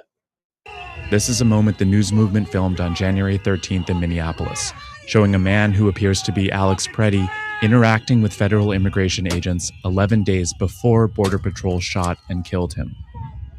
Our footage was analyzed by the BBC. He should have gone to whose jail facial then. recognition technology confirmed his identity to a 97% degree of accuracy.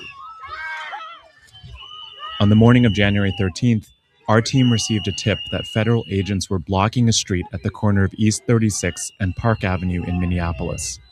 We arrived around 10:15 a.m. We saw observers shouting at the agents as they walked back to their vehicles. When they started driving away, the man kicked their taillight. An agent then got out of the vehicle, grabbed him, and pushed him to the ground.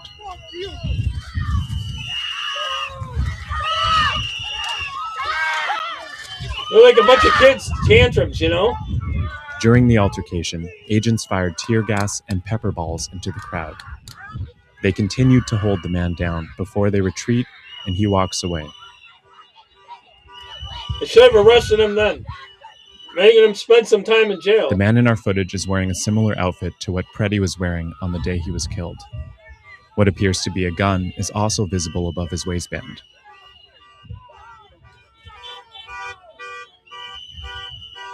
Boy, they're a bunch of like a bunch of kids that having tantrum, aren't they? Sure, you just let him get away with it. That's what happened. Here, he continues to stand at the You gotta scene. go there with numbers.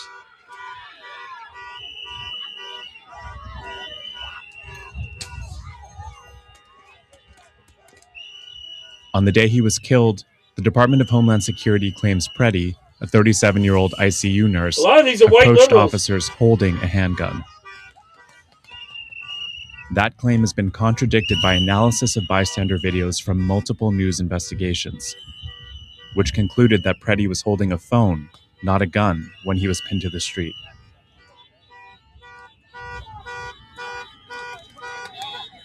Well, they ended up taking a gun from him.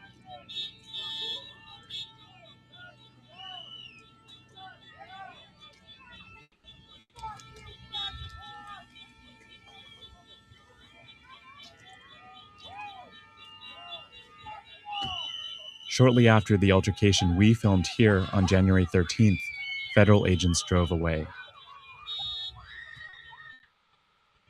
Soon after This is that, why they we can't left the deport scene. as many as they'd like.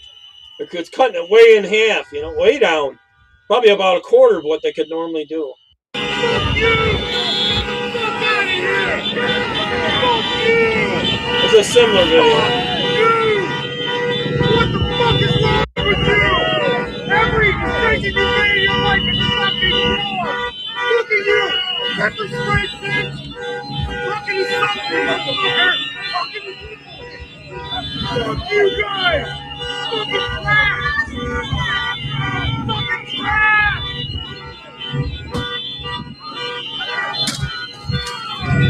Fuck you. He should be in jail.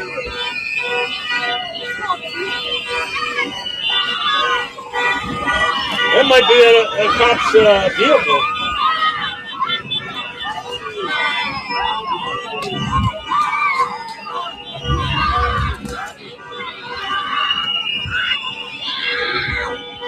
They sound like a bunch of little kids, brats, don't they?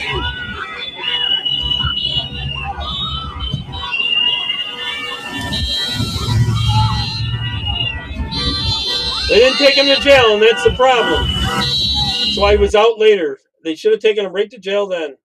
I want to read you the list of deportations by president. Clinton, 12.5 million, 0 protests. Bush, 10 million, 0 protests. Obama, 5.2 million. Again, you got to remember that all these people were letting more in. 0 protests. Joe Biden, Mr. Open Borders. Yes, he let in hundreds of thousands, if not millions, but he deported 7 million. 20 million by some count. Oh my God, but he deported 7, whatever. It doesn't count because he undid that. And then Trump, 1.2 million. And where were the cameras? Well, this has to do with media, obviously. The media isn't as focused on the other deportations from other presidents, so they praised them. Okay, the same CIA operatives who ran the color revolutions overseas are now doing that here. What is happening right now in Minneapolis isn't just a protest. It is a military-grade regime change operation right here in the United States. It starts with Dr. Maria Stephan, the CIA regime change veteran who probably trained every single rioter on the Minneapolis streets. Here she is on the Colbert Show talking about the frog costumes everyone saw in Portland and now in Minnesota. I love some of the things that I've seen this past they year. did get a gun off from them. All the frog costumes in Portland. When So the the shooting frog happened. costumes, like it has lit people on fire. Young people are inspired. It's a What are way for people to blackjacks show up, exactly? to get involved. And think Also, people don't look like a threat when they're an inflatable frog costume. Yeah. It really drives home the whole thing like, they've got guns, I've got a little fan on my butt. Exactly. Yeah. While the media claims these are organic revolts against President Trump, the evidence in this video will prove otherwise. We are witnessing a textbook color revolution directed by the exact same regime change veterans the CIA used overseas, like Dr. Maria Stephan. And in this video, I'm going to show you the names, the files, and exactly who is pulling the strings. Winning this battle requires seeing the full map. We need to look past the foot. John, the reason why they use the noise is to get under the skin of the people that they're trying to cause them to do something, then they can use against them.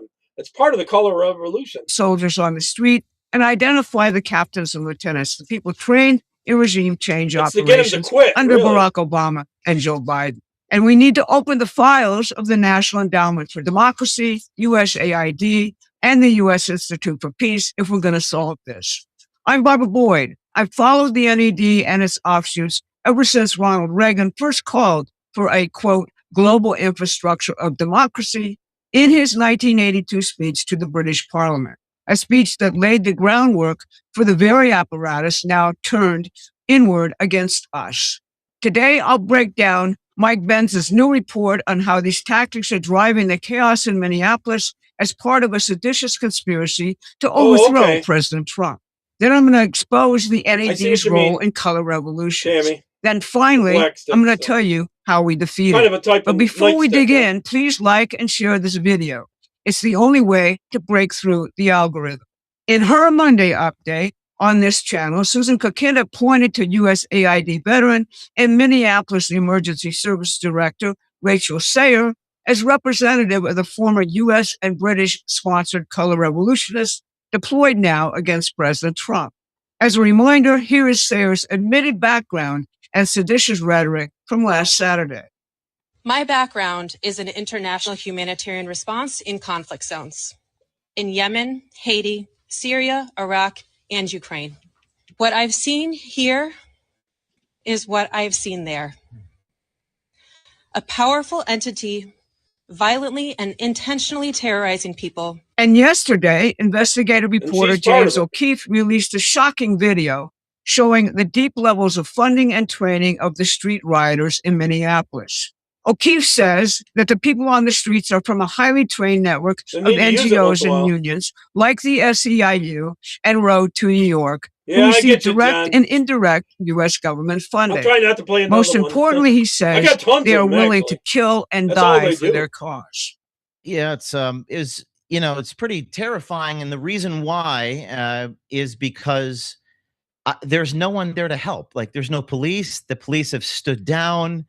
I mean, you tell them they're press, we have more footage, they'll kill you. They don't care. Anybody who's not them is their enemy. If you are a journalist, you're a Fed. And I was trying to reason with them, Megan. I was trying to talk to them rationally. Like, I'm not here. I'm not taking a position for or against ICE. I'm here I'm a reporter. They said they'll kill me. So that was kind of perhaps a glimpse into the future, I suppose. O'Keefe is frightened because he does not see that same will and attitude in the Washington Republicans who must fight now for President Trump and for our republic. Yesterday, also, Mike Benz came out with another one of his deep dives into the players in this continuing insurrection. It throws a deeper light on what James O'Keefe is talking about. Ben starts his deep dive with the January 22nd inflammatory appearance of Dr. Maria Stephan on Stephen Colbert's late night show. She was hyping the tactics being used by the Minneapolis Color Revolution rioters. It is more than probable that Stefan has played a master role in the training of the Minneapolis street rioters. Here's Mike Benz discussing Stefan. The U.S. Institute of Peace instructed its sponsored riot mobs to block roads, occupy government buildings, and deliberately seek to get arrested. This is Maria Stefan. Third category of nonviolent tactics is nonviolent intervention. These include such actions as sit-ins, blocking roads, overloading facilities, establishing parallel or alternative institutions. And we saw establishing parallel, or that means creating Chaz or Maz in Minnesota. We saw in her training guides what she means by establishing like the parallel institutions. She means like establish parallel zones of control. It's literally the U.S. Institute of Peace, which is CIA, riot planning network. NED, USIP, CIA, they all use the same best practices guide because this is how they organized the Arab Spring. This is how they organized the 2014 Euromaidan. This is how they organized the 1999 Outport. They have a system for this. And these people teach this system. Blocking roads, overloading. Blocking people. Creating barricades. Creating an autonomous zone where no law enforcement and the noise. Is allowed. They try to ramp up the noise. Occupying buildings. Occupying buildings. And acts of civil disobedience. And even deliberately seeking imprisonment. Civil disobedience means disobeying the law. Breaking the law. So this is blockading roads. Creating autonomous zones where law enforcement is blocked off. Occupying and taking over buildings and government buildings, breaking laws, and deliberately seeking imprisonment. After training foreign color revolution rioters abroad for the U.S. Institute for Peace, Stefan founded a domestic organization to do the same thing here in the United States. It's called the Horizons Project. Wow, Mike Benz documents how the Horizons Project is funded by an NED cutout called the New Ventures Fund. He believes that if you dig deeper into the records of the U.S. Institute for Peace, USAID, and the NAD and color revolutions abroad, and investigate what the veterans of those operations like Maria Stefan and Rachel Sayer are doing now, you'll find the real leaders of this insurrection. He's right. Now we need to shut down the funding and prosecute and expose the color revolutionists who have waged a coup against our government really from 2016 forward. So, once again, Promethean Action is showing you the real actors in our national drama. If you want to dig even deeper, please subscribe to our free newsletter. It will give you the sources for our videos and a lot more in-depth content. The link is in the description. Now, about the National Endowment for Democracy. The 1970s Church Committee investigations exposed and crippled the CIA's regime change operations. So they needed a new vehicle, one with plausible deniability.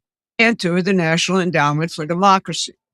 The NED campaigns under the flag of, quote, promoting democracy. But here's what it actually does. It recruits dissident politicians, journalists, trade unionists, and corporate leaders in targeted countries. It trains street agitators, and it coordinates the media narrative to make regime change look like a popular uprising. The structure is designed for maximum reach. You've got the National Democratic Institute and the International Republican Institute. That's your political parties. The Solidarity Center handles organized labor. The Center for International Private Enterprise, an affiliate of the U.S. Chamber of Commerce, brings in the corporations. And in 2006, they added a media arm, the Center for International Media Assistance. Did you catch that? Congressmen and senators sit on the NED's board. They went from overseeing intelligence operations to participating in regime change. Working alongside USAID and the U.S. Institute for Peace, the NED ran color revolutions across the globe.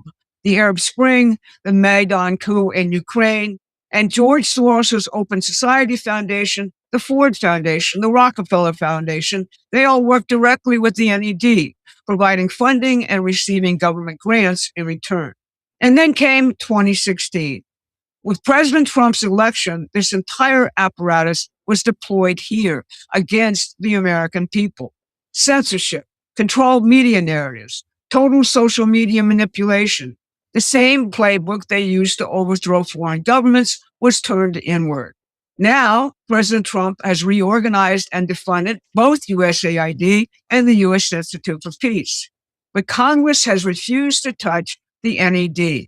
In the latest vote, 81 Republicans joined the Democrats to keep this regime change machine fully funded. Think about that. 81 Republicans. So how do we defeat this? Well, President Trump was in Iowa yesterday presenting his American system economic revolution to the American people. He plans to campaign for the midterms like they were a presidential election. They are. If we allow the Democrats to control either the House or the Senate, Trump's America First foreign and domestic economic revolution comes to a grinding halt. If spineless Republicans are allowed to keep acting spineless, we will have a similar result. The type of sedition being practiced here is a form of cultural warfare, akin to what the Chinese call people's war. Only a very small margin of this type of warfare involves the use of direct and overwhelming force to achieve victory. James O'Keefe saw the true nature of the problem when he said the Minneapolis insurgents are willing to die for their cause, and Washington's Republicans, as presently constituted, lack the political will for victory. President Trump has more than demonstrated that he has that will, standing up from an assassin's bullet and beseeching us to fight, fight, fight. More than anything else, this is a war of the spirit. Our founding and our history reject the idea that humans are like beasts living by the rules of the jungle. Instead, our founding documents and our best history celebrate our participation in God's divine creation. We use our talents to increasingly perfect life here on earth for future generations, for the children. On the 250th anniversary of our founding, our citizens need once again to embrace that divine mission. If we do so fully, we'll win this war. By bringing forward the full might and beauty of our cultural and spiritual history, Promethean action is strengthening the will of this nation's patriots. Government of the people, by the people, and for the people, as President Lincoln said, is worth fighting and dying for. It is the only form of government consistent with the divine nature of human beings. We need you to join us in this fight. We are scaling up now to produce more content, more knowledge, more tools to win this battle. You can help us do that by joining our community, subscribing to our newsletter, and organizing with us for an overwhelming victory in November of 2026. Thanks so much for listening. I'll see you again tomorrow for our question and answer show. Thanks for watching. Please take a moment and subscribe. The left will be so hurt if they don't win the midterms. They're counting on impeaching him and hopefully putting him in jail, and they would like to assassinate him. They would. They're so bitter about losing so bad. All right, ICE has shut down some human trafficking rings with women and stuff. Watch this. You know, when God puts something on your heart, you got to say it. So I want to tell you a little story. Y'all stick with me for a minute because I do have a point. You see that little building right there? That little building up until 3 weeks ago was a massage parlor. It had 4 little ladies in it. They lived there. They ate there. They slept there. They worked there. Now, what the media isn't going to tell you about the police and ICE and how they're trying to clean up our cities, what they're not going to tell you is what happened in that little building. But I'm here to tell you. Breaking news. You ready? So that lady, along with many other buildings that contain 3 to 4 ladies, was here against her will due to trafficking. They were made to wear things for customers that were unbecoming of a lady. They were made to do things almost no clothes to customers that was unbecoming of a lady against their will. So what you don't say about your ICE agents and your sheriff's departments and your police officers is they just saved not only these ladies, but in every massage parlor across the Southeast Louisiana, they just saved every one of those ladies that had been human trafficked. That's what they did. And see, they got a criminal, Mr. Stephen Bates of Farmersville, California, in jail because of those actions. His charges are as follows: human trafficking, prostitution 2 counts, money laundering, a fugitive from East Baton Rouge Parish Sheriff's Department, and pandering. And if you don't know what pandering is, that means somebody paid someone to your body. So when you think that ICE isn't doing good things too, remember the little ladies of the massage parlors throughout the entire freaking country that are probably there against their will. Little boys too. Just when you think you have they it definitely really use bad. Underage. But had they known the universal sign for help, that's all they would have to have done. They didn't speak English, so it ain't like they could tell me. Y'all better stay prayed up out there. And when you think about ICE agents separating families, remember they're also putting them back together. Those being held against their will. That's wrong on all kinds of levels. And if you support places like that, you're part of the fucking problem. Fucking couillons out here holding people against their will and making them do things that they would never do in a normal situation. And y'all out here just taking up for people like Mr. Stephen Bates, huh? Yeah, so he could just keep going. Y'all want to bail him out? He's at the Hammond City Jail. Go get him. I want to keep him in jail. Okay, this is more on Fulton County and the addresses and stuff. I think there was 9,000 people registered to vote here. Majority of the people we serve don't have an address, so we allow them to use our address if they register to vote and to get Georgia State ID.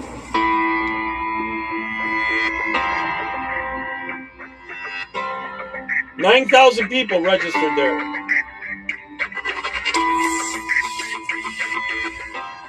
Because you have to have proof of residence, and so although we're not a shelter, we do allow them to use 201 Washington Street.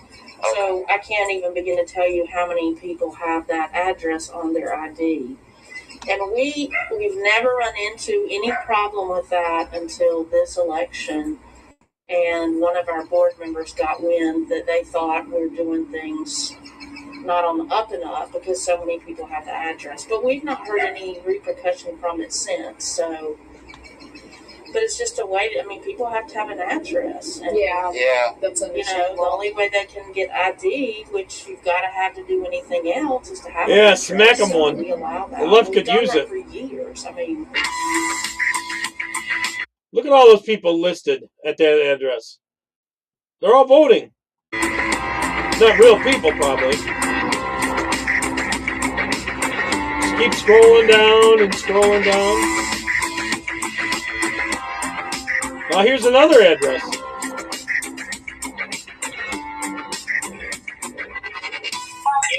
We've always kind of been unsure about how many people were having us established as a mailing address in terms of a large. One day I walked in to a mail's house to pick up the mail. I remember it was like one of our ladies with the mail comes into the office, and she's like, "You got to get this stuff." And I'm like, and it's probably a couple thousand people that had our address registered as their mailing address for their voter registration. Oh wow! Oh my God! And I looked through, I'm like, well, this guy's dead. What do you think of that? Our rolls, unbelievable. You don't know how much they're cheating until they're cheating on. They got the Dominion machines, they got ballot stuffers, and they got this shit going on. All over. But part of those addresses is so they can collect money from all those addresses as well. All right, I'm going to end with this one. It's an oldie but a goodie. This is in because of the Fulton County FBI raid there. This is going to be good in the future here. Now I say is she a boat rigger, but fatty only make my lead bigger. Now I say is she a boat rigger, but fatty only make my lead bigger. Get down, girl, go ahead, get down. Get down, girl, go ahead, get down. Get down, girl, go ahead, get down. Get down, girl, go ahead, get down. If Anita thought always was at the beauty salon with a baby Louis Vuitton under her underarm. She said, talk to Waka Flock, I could really do harm. For a case, I got a lot, I could blow up your spot like a bomb, but I'm looking for the one. Have you seen her? She went and put my whole team under subpoena. Diva, Friday, Felicia, poor kids, and charges on the Donald Trump and you're for bullshit. And she made and chasing for some fame. She think it's all a game, but rap with no shame. She get up on TV, then you all know her name. If you're playing Fulton County, then you better get paid. You know why? Cause the DA corrupt, yo. From what I heard, Fatty got a baby by Mondo, and Loomis said she got a trap house and a condo. She don't care whatever said, long as she flop though. Now I say is she a vote rigger, but Fatty only make my lead bigger. Now I say is she a vote rigger, but Fatty only make my lead bigger. Get down, girl, go ahead, get down. Get down, girl, go ahead, get down. Get down, girl, go ahead, get down. Get down, girl, go ahead, get down. 13 counts, 13 counts. She getting paid to pounce. It's like for 13 counts. I know somebody paying top to charge whoever he says. Another DA in the pop to handle all of his biz. You will see her at the courthouse, call her Fatty Willis. Charge another rapper because you know she out to get us. She even charge her president if you could pay the money. Election interference done deal for the money. She walk around looking like Chapo with the money. She got a new week, got light pole with the money. Money. If you ain't no pump, holla, we want D-Trump. We want D-Trump, yeah. It's something that you need to have, because when we get revenge, we gonna kick some ass. 13 counts, 13 counts. Got paid for every count, straight into bank accounts. Now I say is she a vote rigger, but Fatty only make my lead bigger. Now I say is she a vote rigger, but Fatty only make my lead bigger. Get down, girl, go ahead, get down. Get down, girl, go ahead, get down. Get down, girl, go ahead, get down. Get down, girl, go ahead, get down.